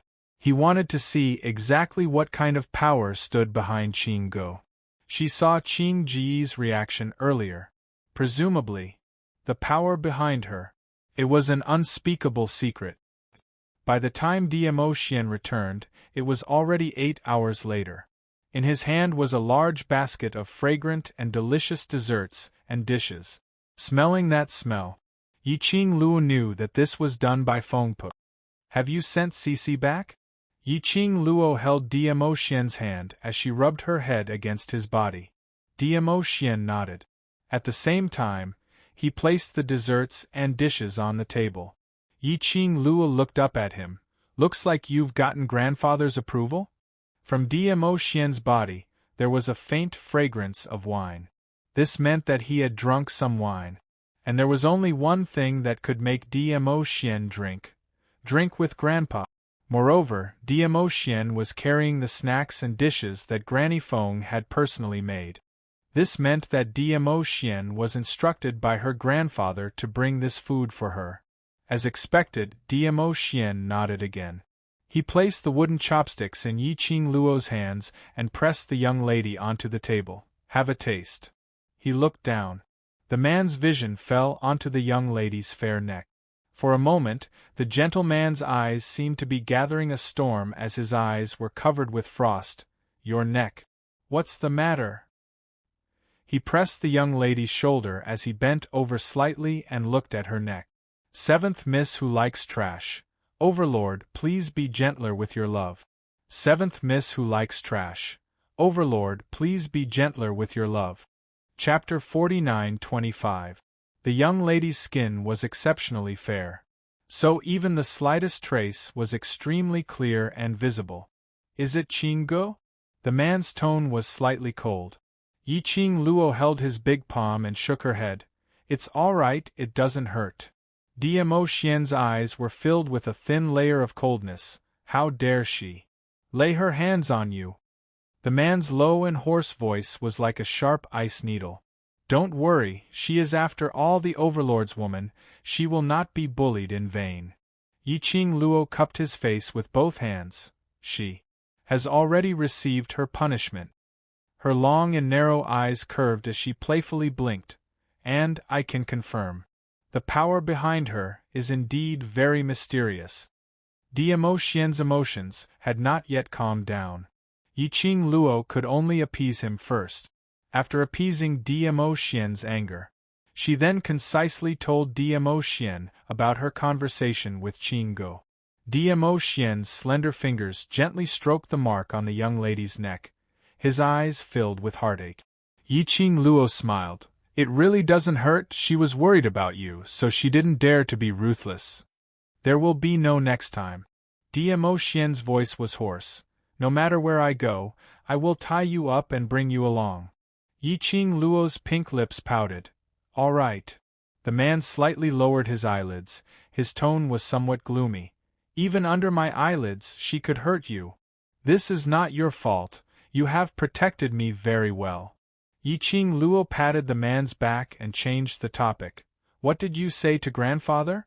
Since he can bring me the pastries made by Granny Feng, does that mean grandfather agrees for us to be together? Dmo Xian gently pulled her into his arms, his slender and strong arms tightly wrapped around her waist. He asked us, when are we planning to get married? Yiqing Luo quietly and obediently nestled in his arms. Her curved, charming eyes were filled with dependence and tranquility. Grandfather is afraid that someone would snatch away his precious granddaughter. How did you do it to make him acknowledge you? He even took the initiative to ask when you are going to marry me? Dmo Xian's voice was clear. I told him, I am willing to marry into his family. Yi Qing Luo. She might have heard it wrongly. Listen to it again. I'm willing to marry into your family. The man unconditionally satisfied her request. Yi Qing Luo. Are you crazy? Marry into his family? He was the great Dizun. He actually wanted to marry into her family? Wasn't this too damaging to his demeanor as a big shot? This was a little too much. I'm serious. Dmo Xian lowered his eyes and looked into the girl's eyes. His obsidian eyes were filled with sincerity. As long as I can be with you, that's enough. Yi Qing Luo's heart was like a colorful firework, exploding with a loud bang. Her porcelain white face was dyed crimson. Her enchanting eyes were filled with deep affection and seemed to contain endless gentleness. She curled her pink lips and stared at the man's obsidian eyes. She said word by word, "Ah Xian, I love you." There was only one sentence left in Yi Qing Luo's mind: I love him, accompany him, unwavering. Yi Qing Luo's arrival. She had directly replaced Qing Ji's position. Now the one accompanying Dmo Xian to rummage through the ancient books in the study was Yi Qing Luo.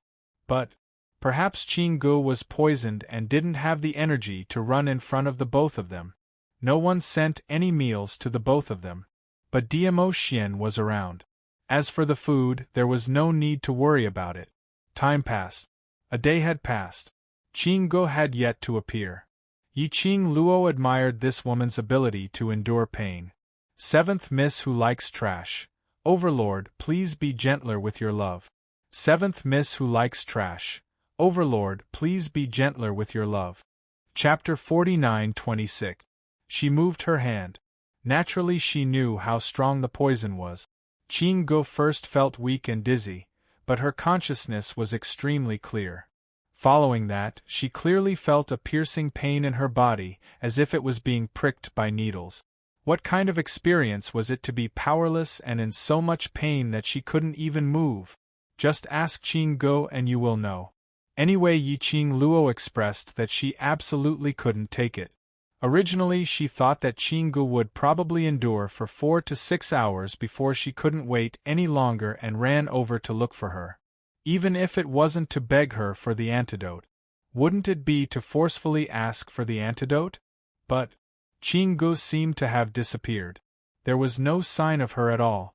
Yi Qing Luo put down the ancient book in her hand, her long and narrow eyes raised as she looked at the man opposite her with a smile. The black-haired man had a head full of black hair that was as thick as the finest ink. It was unbound and scattered over his shoulders like a piece of silk that was spread out, black, shiny, and soft. His slender jade-like fingers were holding a book. The man quietened down. His entire person looked slightly lazy, but cold and noble. Yi Qing Luo's mind, suddenly a sentence popped out. A man like jade, unparalleled in the world. Yi Qing Luo's eyes were sparkling, her gaze was almost glued to him. This burning gaze made the man who was looking at the ancient book slightly raise his eyes and meet her sparkling eyes. In the young lady's eyes, there was a touch of amazement because of his face. The man's peerless face revealed an even more bewitching evil smile. What's the matter?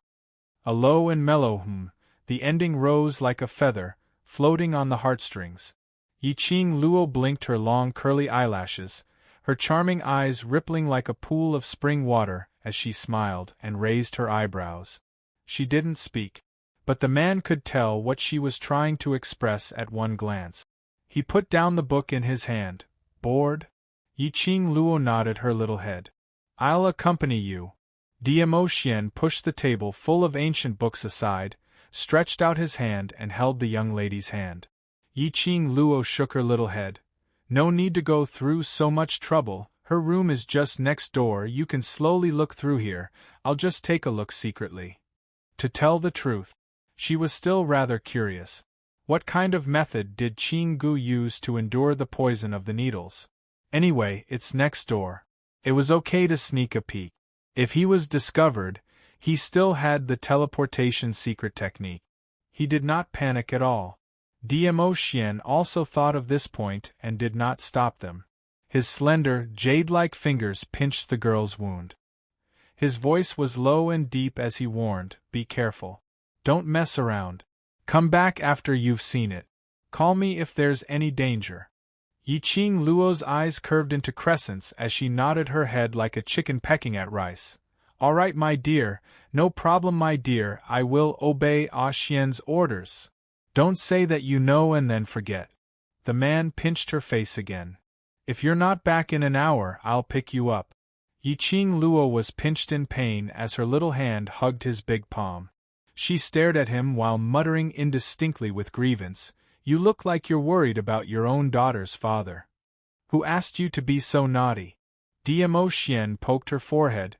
"Don't run around. If you let me know that you've left my sensing range in future, I'll really tie you up." Under his repeated assurance, Yiqing Luo walked out of the study room. Qing Guo specially placed the study room not far from her own bedroom. She could reach it in just a few steps. Waist 7th Young Miss. Overlord, please be gentler with your love. Waist 7th Young Miss. Overlord, please be gentler with your love. Chapter 49-27. Yiqing Luo looked at the distance between the both of them as she clicked her tongue. Tsk Sima Zhao's intentions were known to everyone. But unfortunately her Ah Xian didn't fall for this trick. Yiqing Luo's pink lips rose as her vision surveyed the surroundings. The Palace of Darkness base was built underground. Other than the Palace of Darkness disciples' side, which was illuminated by the luminous pearls. This place, which was known as the Forbidden Grounds of the base, was in complete darkness.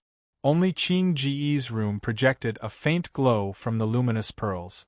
Yiqing Luo thought for a moment. She didn't go over from the main entrance. Instead her figure flashed as she hid herself in the darkness and silently bypassed the front door and climbed towards the back of the room. According to the design here, the room in front was the bedroom's front hall.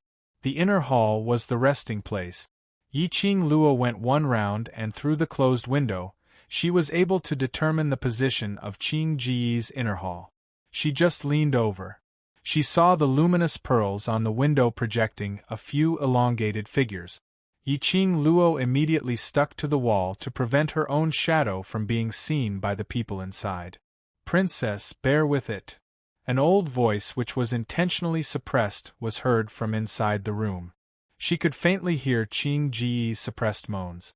Then, after a while, that moans seemed to be unable to be suppressed. It turned into a painful scream. Just a cry.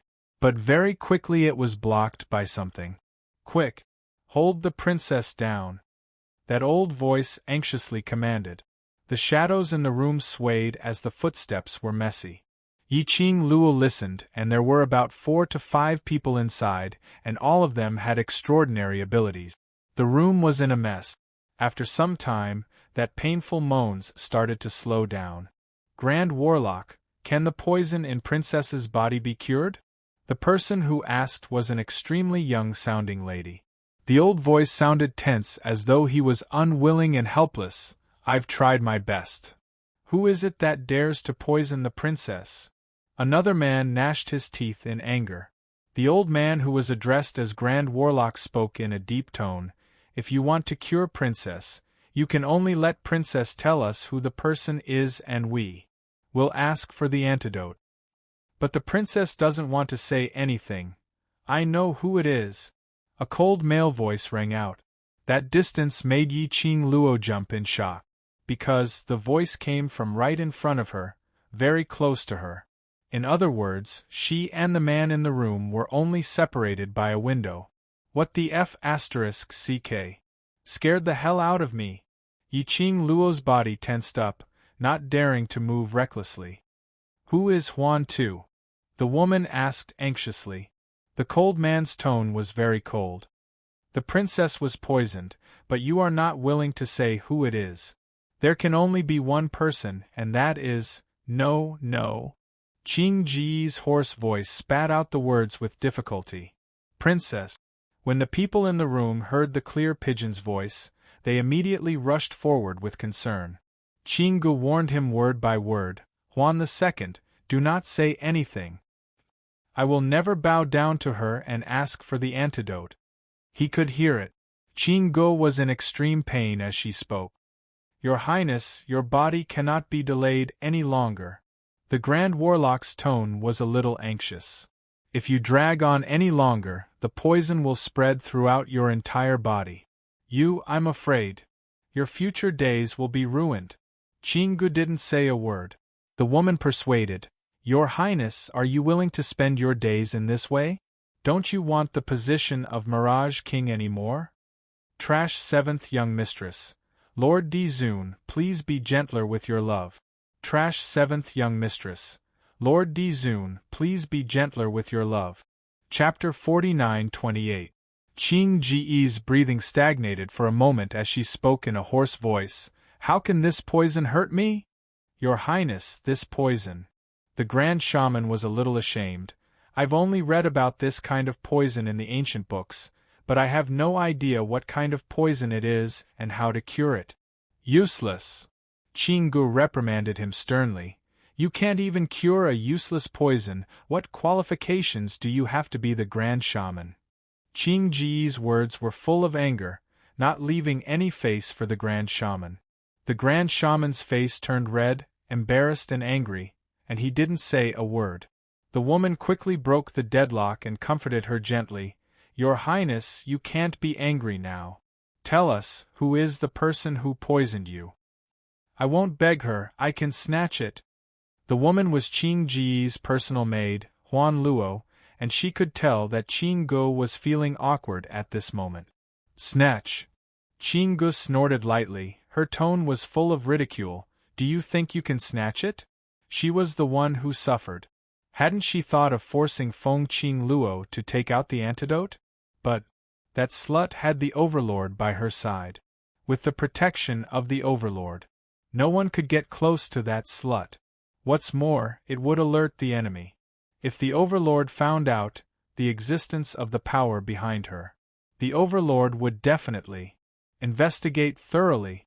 Isn't the person who poisoned the princess a useless person? Huan Luo was puzzled.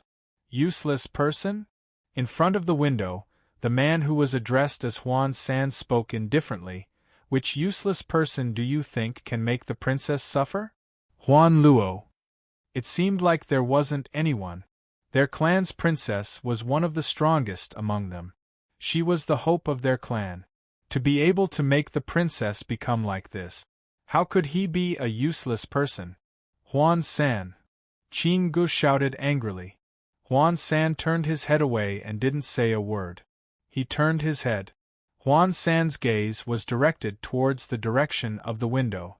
Under the bright light of the luminous pearl, he could vaguely see a black shadow moving outside the window. Huan San's expression froze as he shouted, Who is it? He suddenly made a move, slapped open the tightly shut window, and flew out. Huan 3, what's wrong? Who? Who's outside? The expressions of the people in the room changed greatly when they saw Huan 3's movements. They all cautiously rushed out. Outside the window, under the illumination of the luminous pearl, there was no sound. It was a deathly stillness.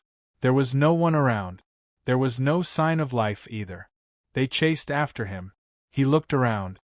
Huan 3, didn't you find someone? Why don't I see anyone? Someone asked. Huan 3's expression was cold. He furrowed his brows and looked around suspiciously. Just now. I clearly saw. If there's someone, how can he escape our senses? Aren't you being too sensitive? Huan 3 pursed his lips and carefully sensed for a moment before saying, perhaps. They slowly returned to the house. Right then, standing on top of the wall, Yiqing Luo, who was using the lush trees as cover, was shivering. She didn't expect that person called Huan 3 to be so sensitive. He immediately discovered her existence. Luckily, she had the secret art of teleportation. She teleported to the top of the wall in minute. Trash 7th Young Mistress. Lord Dizun, please be gentler with your love. Trash 7th Young Mistress. Lord Dizun, please be gentler with your love.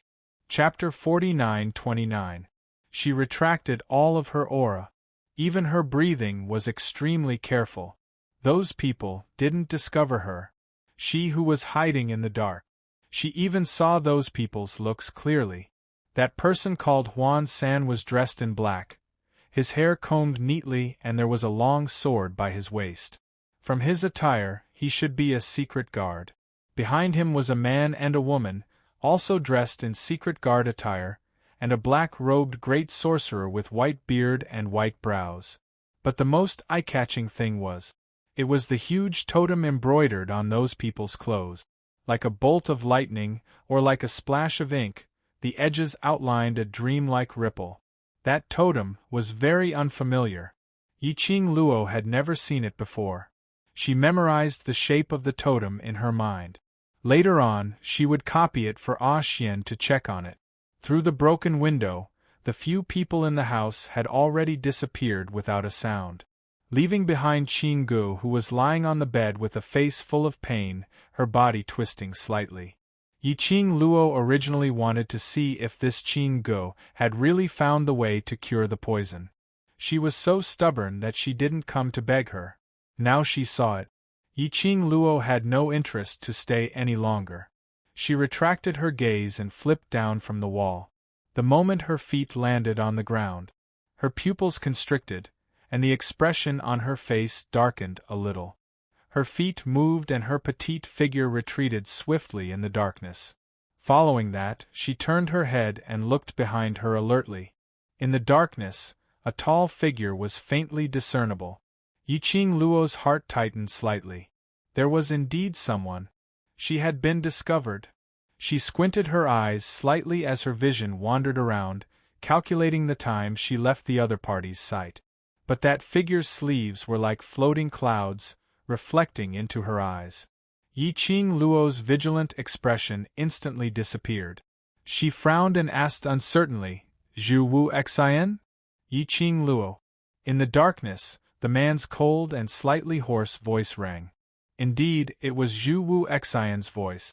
Not knowing if it was because she recognized Zhu Wu Xian, or for some other reason, she poked at Zhu Wu Xian's sore point.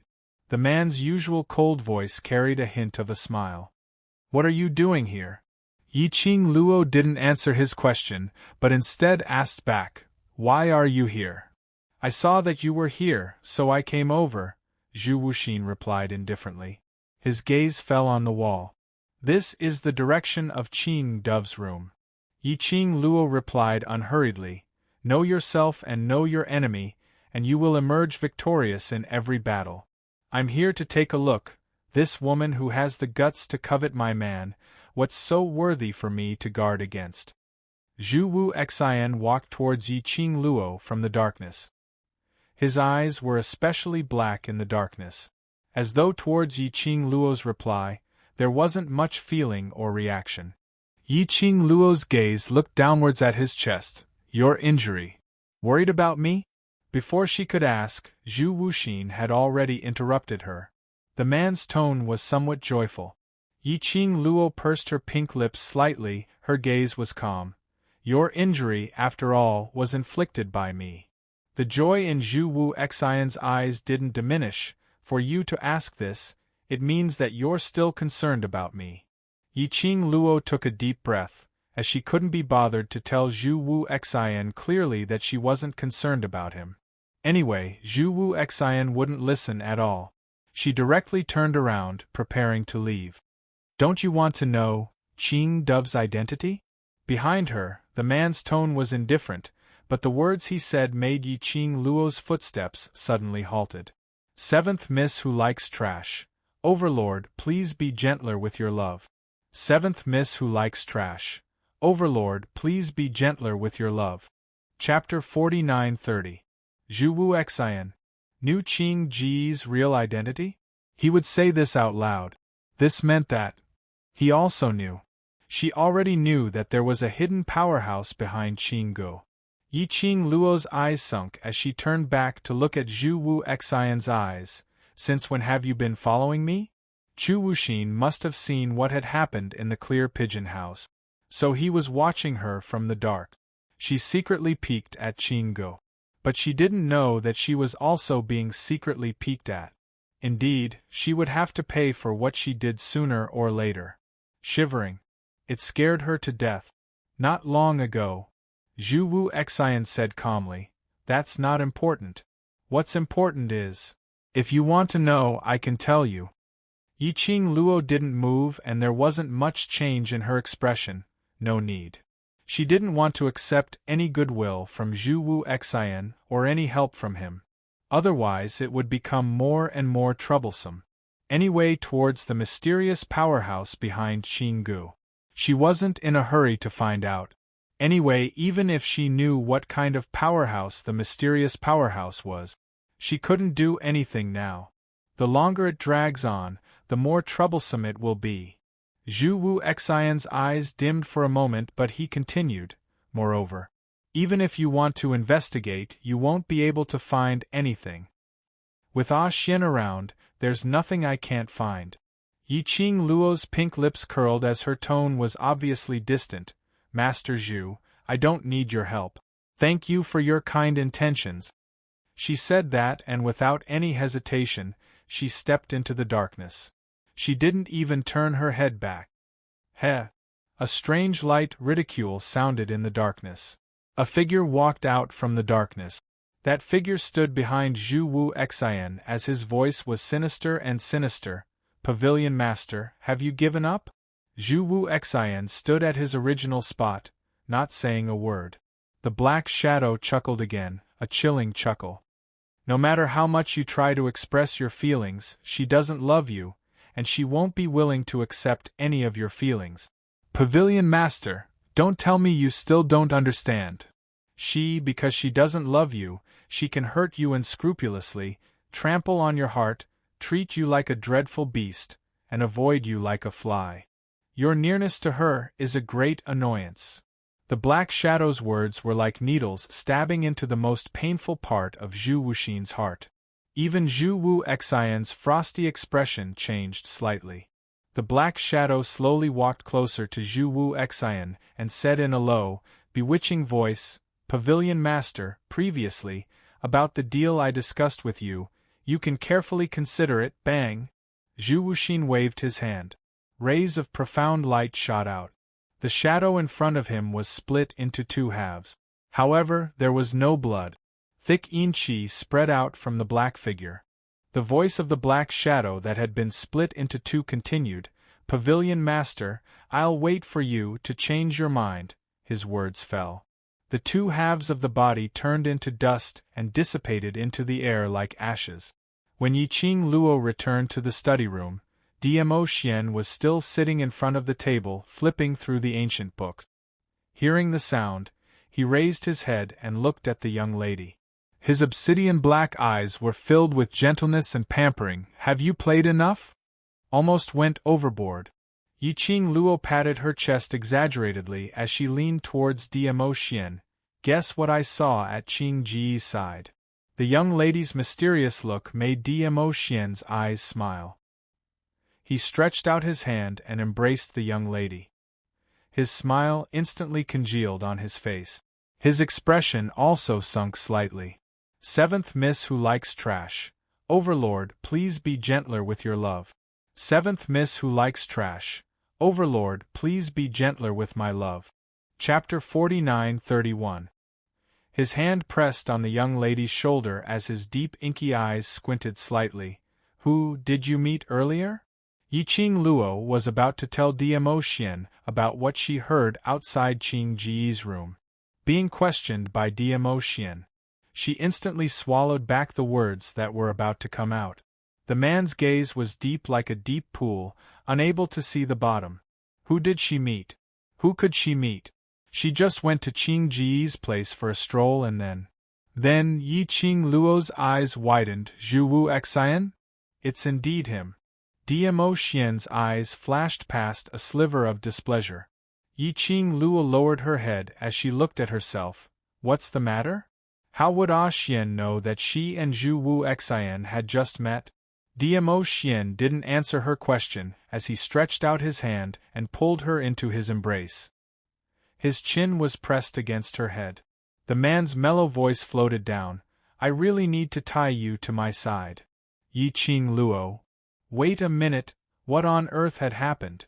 What did she do? Diamo Xian had no intention to answer this question. Yiqing Luo could roughly guess. Just now, Zhu Wuxin must have done something to her body, or purposely stained her body with his scent. Which was why Diamo Xian's expression suddenly changed. Yiqing Luo allowed Diamo Xian to disperse the remaining Zhu Wu Xian's scent on her body like a childish boy. She then opened her mouth. Sir, are you satisfied? If you're not satisfied, what are you going to do? Diamo Xian lowered his eyes as his deep gaze congealed on her. Yiqing Luo's long eyelashes fluttered as she blinked. Following that, she gave a sweet and innocent smile. If you're not satisfied, there's nothing I can do. The core values of socialism don't allow it, so you can only make do and be satisfied. Diamo Xian. What fucking make do and be satisfied? Alright. He made do. I was outside Qing Ji's room when I saw those forces behind her. Yiqing Luo told Diamo Xian everything she heard at Qing Ji's place. After that, she pushed Diamo Xian's arm away and walked straight to another neat desk.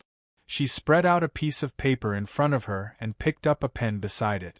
Following the shape in her mind, she copied the totem she saw on the clothes of the secret guards and the Grand Shaman, stroke by stroke. After about the time it takes for half an incense stick to burn, Yiqing Luo put down her pen. Look, have you seen this force before? The totem which Yiqing Luo had drawn was exactly the same as the totem which Yiqing Luo had seen. Diamo Xian scrutinized it for a moment and frowned slightly. No. This totem was very unfamiliar. Ask the Imperial Palace's side to investigate secretly. If they're able to find out that powerhouse, there's a possibility that we can make use of it. Yiqing Luo narrowed her eyes slightly. The goal of the Palace of Darkness.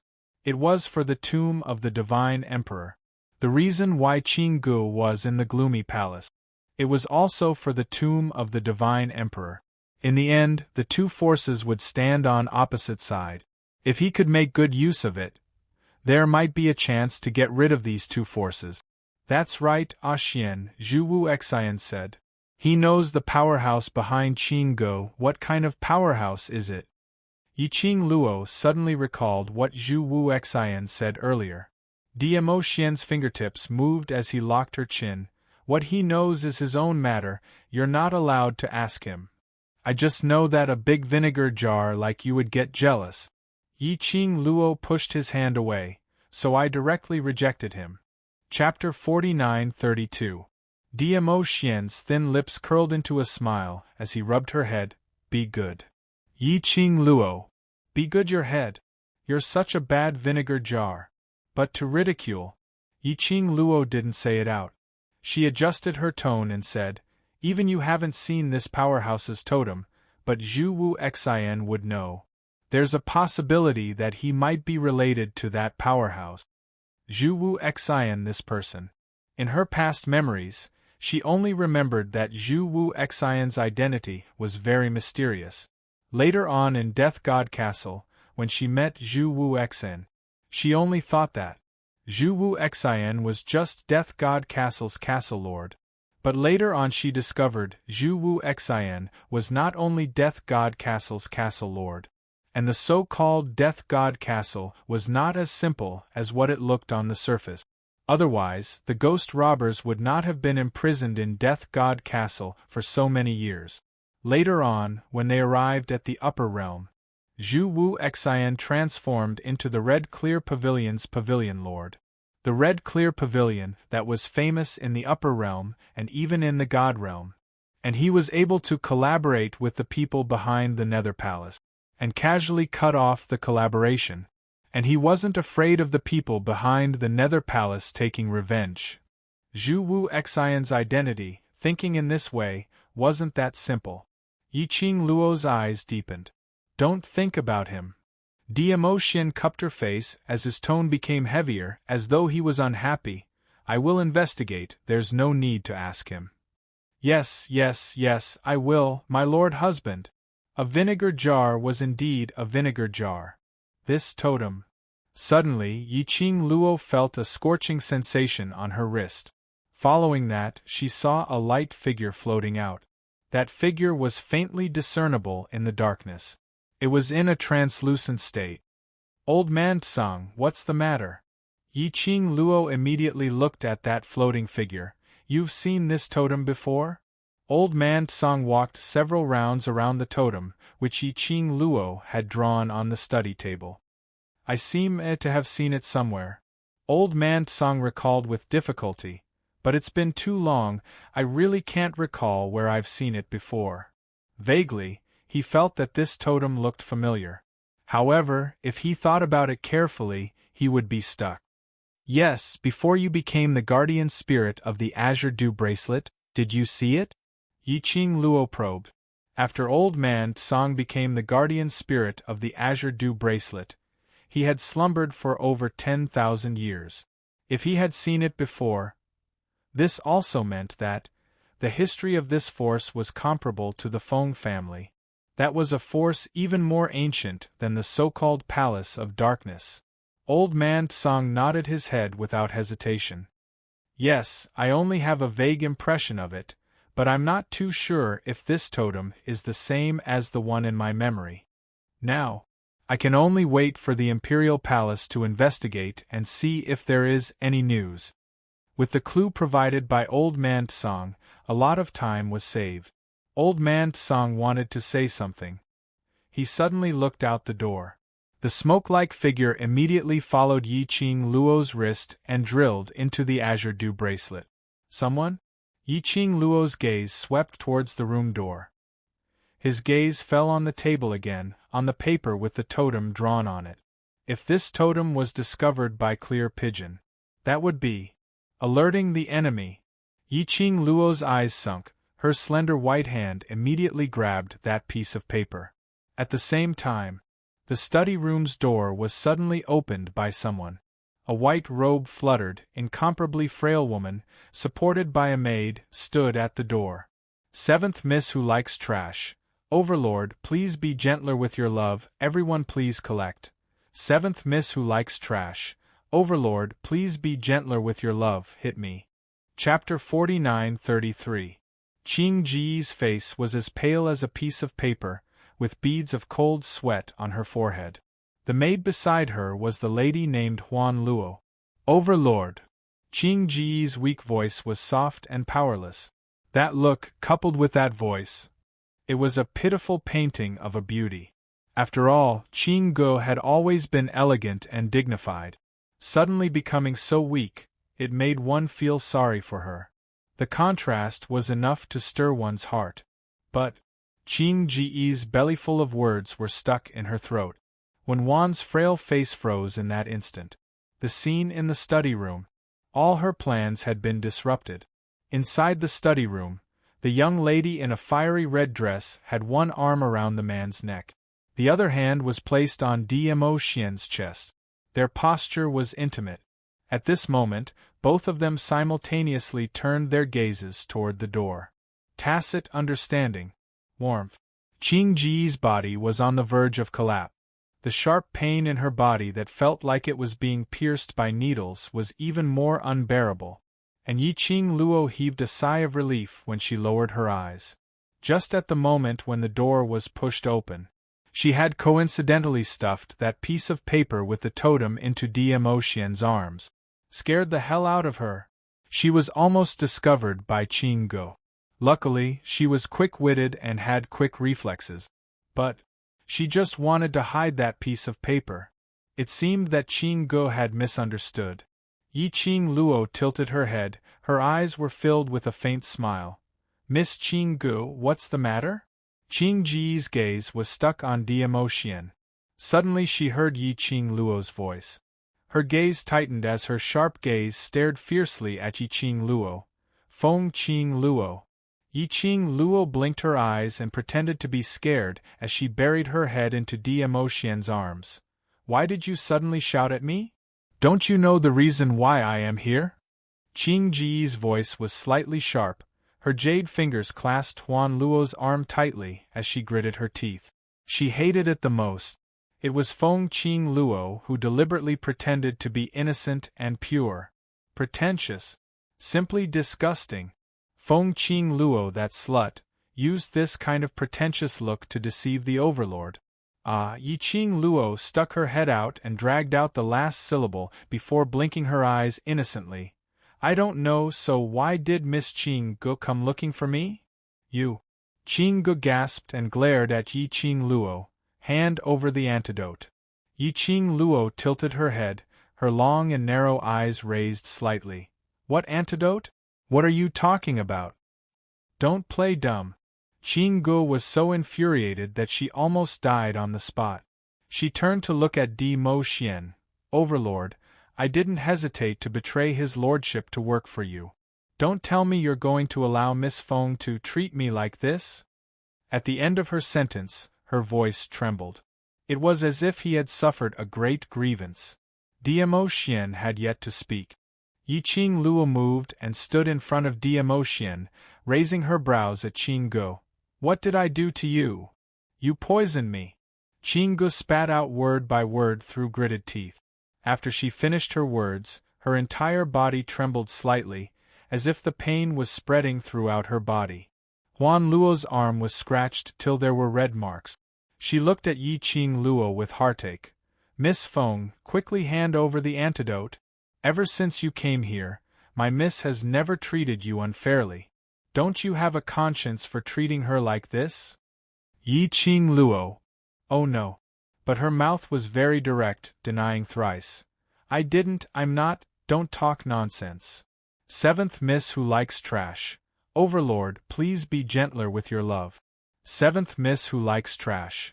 Overlord, please be gentler with your love. Chapter 49-34. She put on a serious look. You said I poisoned you, show me the evidence. Anyway, there was no evidence. On what basis did she say that she was the one who poisoned her? Qing Gu had not expected Yi Qing Luo to deny everything.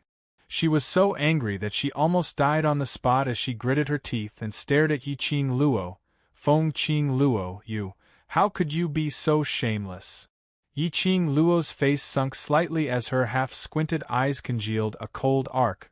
Miss Qing Gu, if you don't have any evidence, don't spout nonsense. Her pink lips curled slightly as the chill in her eyes deepened.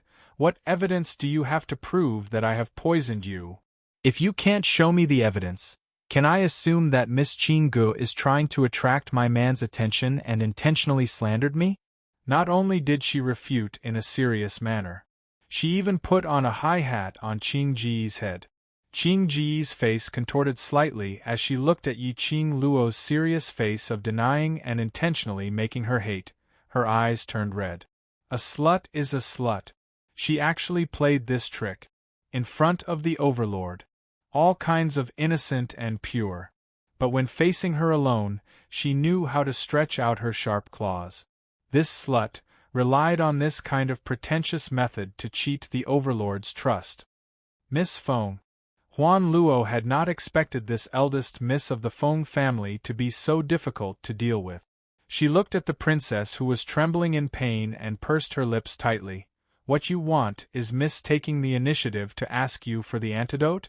Now that Miss is here, what else do you want to do? Miss Feng, for the sake of the Overlord, if you hand over the antidote now, this matter, we will let it go. Huan Luo's tone was neither servile nor overbearing. Not much emotion could be heard from it, but every word and sentence was filled with an overbearing boldness. Yi Qing Luo covered her mouth as she laughed softly. Her melodious laughter was as melodious as a silver bell.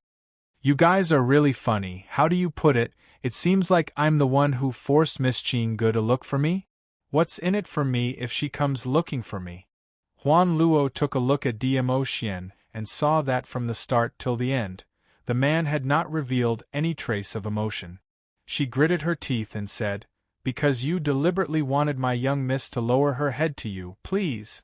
I can satisfy your vanity in front of His Majesty.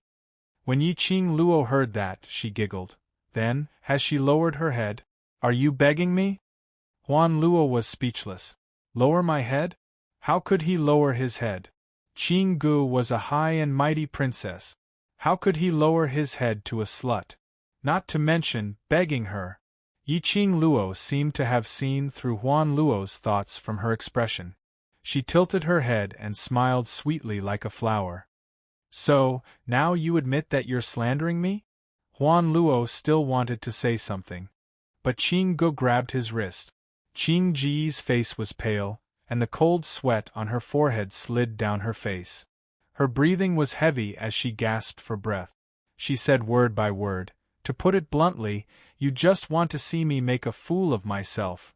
After she finished her sentence, she gasped even harder, as though it was extremely strenuous. She shut her eyes tightly and opened them again. "No matter what we do, you can't possibly. Give me the antidote."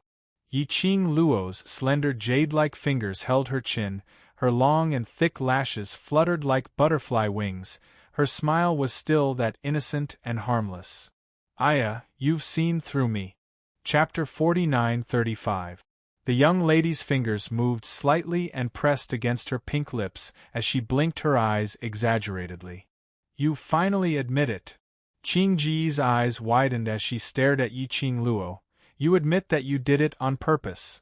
Yiqing Luo tilted her head as her silky black hair slid down her porcelain-like delicate little face, making her look even more mischievous and adorable. "What can you do even if I admit it?" Her fingertips caressed her chin as she smiled innocently. "So, you want to lower your head to me and beg me to give you the antidote?" That obvious mocking tone sounded as if she was teasing a pet. Qing Ji's face, which was already pale from the pain, became even paler. She widened her eyes as anger surged in her eyes. "Don't even think about it." Yiqing Luo shrugged nonchalantly. "Then you can turn around and leave now. This is my place." Qing Gu was so angry that her face started to turn red again. The redness on her pale face gave her a strange feeling. Qing Gu felt a fishy sweetness in her throat, as if something was about to gush out. She forcefully suppressed it and turned her gaze to Dmo Xian. "Overlord, you heard it. Miss Feng admitted that she was the one who poisoned me. Now, she should be able to see the true face of this seemingly harmless slut?" "Overlord, I am wholeheartedly only for you," Qing Gu continued. "I tried my best to help you to achieve your wish. But she treated me like this." Dmo Xian's deep inky eyes glanced at Qing Gu indifferently. His emotions were indifferent and she couldn't tell what he was thinking. But the man's large palm was still wrapped around the young lady's waist, which gave Qing Gu a bad premonition. "It doesn't matter whether she is the one who poisoned me or not." The man's mellow voice was deep and husky. "What's important is what she wants." The man's beautiful lips curled into an ambiguous arc. "If she wants to kill someone, I will hand over the knife." Qing Ji's pupils suddenly contracted. Leaning on Huan Luo, she couldn't help but stagger a few times. The meaning of the Overlord's words was obvious. Whether this poison was from Feng Qing Luo or not, he would always stand on Feng Qing Luo's side. "Overlord." Qing Ji's voice was a little hoarse, as if she was about to cry.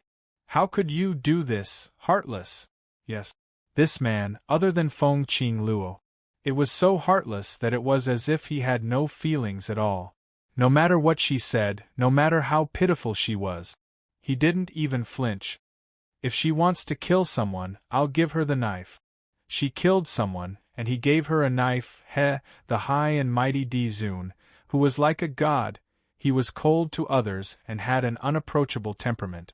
Actually, he was not cold at all. However, all the gentleness was given to Feng Qing Luo alone. There seemed to be a whirlpool in Qing Ji's eyes, churning continuously. Her thoughts were buried under the boundless whirlpool. Sooner or later, she would take Di Zun's gentleness. Sooner or later, she would get the Overlord, and let Feng Qing Luo see with her own eyes how the Overlord would give all his gentleness to her.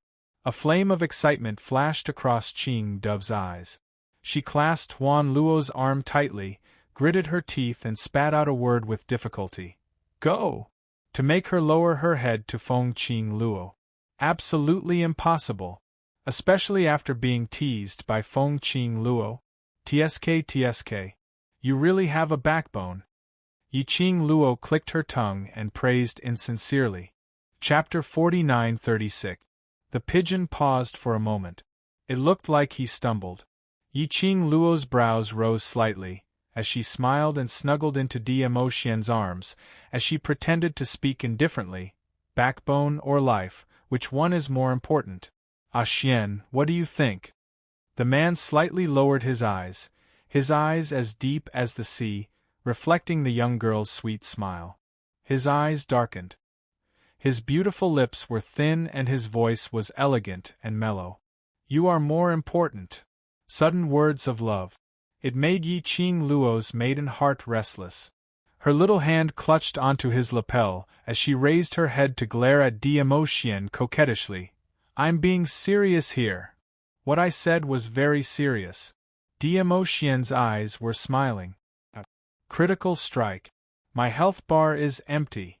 Her Ah Xian was becoming more and more flirtatious. Don't you know that this is a critical period? Remember the core values of socialism. How could he say such sweet nothings to her? Be careful not to be locked in a small black room. Yiqing Luo clutched her thumping heart as she couldn't hold it in any longer. Right then, Qinggu, who had yet to leave, heard the man's gentle and doting voice, saying words of love that she had never heard before. His body felt like it was being pricked by needles. The stab became even more painful. She clutched her clothes tightly. His qi and blood surged. In the next instant, his vision turned black. Then, he lost consciousness.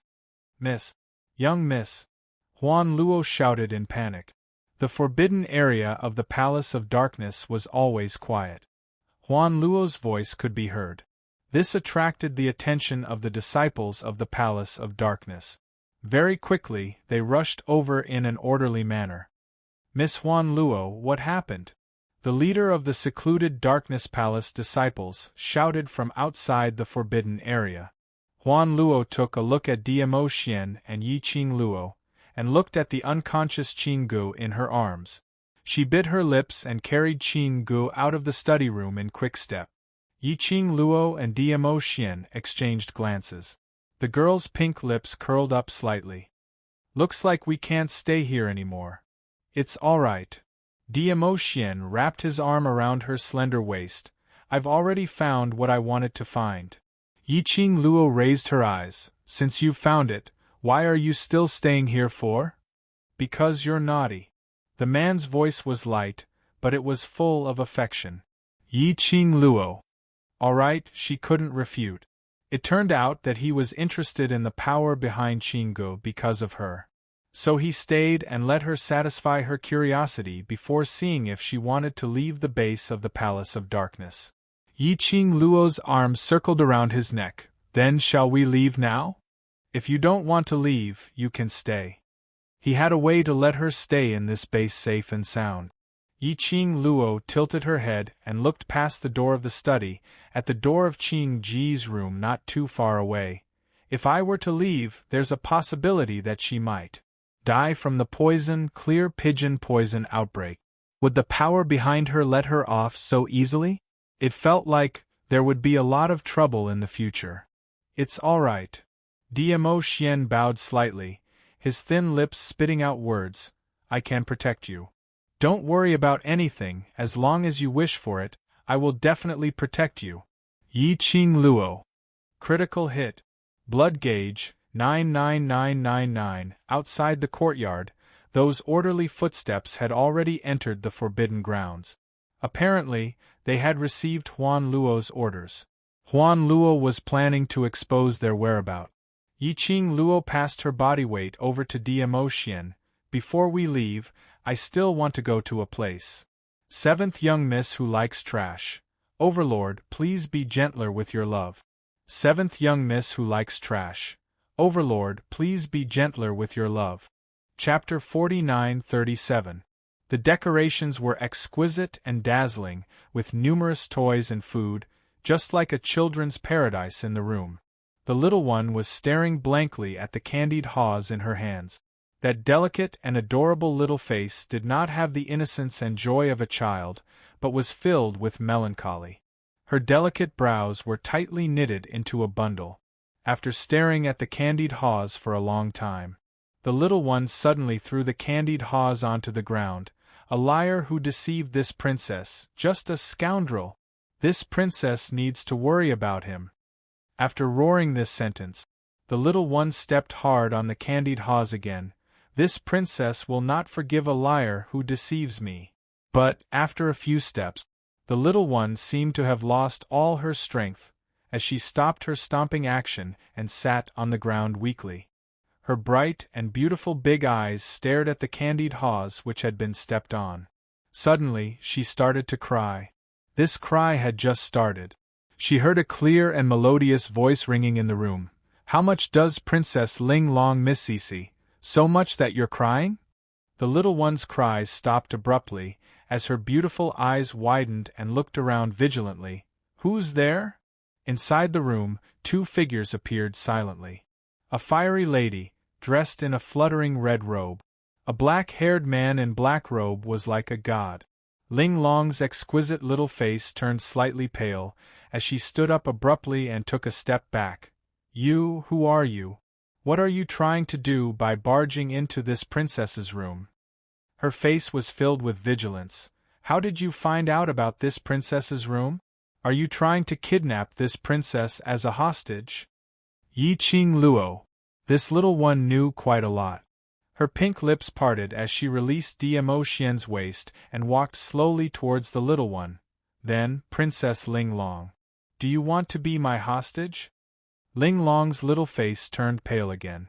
Then she turned around and wanted to run. But the little one who had stepped on the candied haws earlier. He turned his head and ran. Bam! Her feet stuck to the ground and she fell onto the ground. The elegant and classy Princess Ling Long fell flat on her face.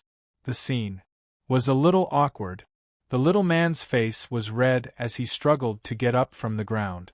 However, the stickiness under her feet made it impossible for her to stand firmly.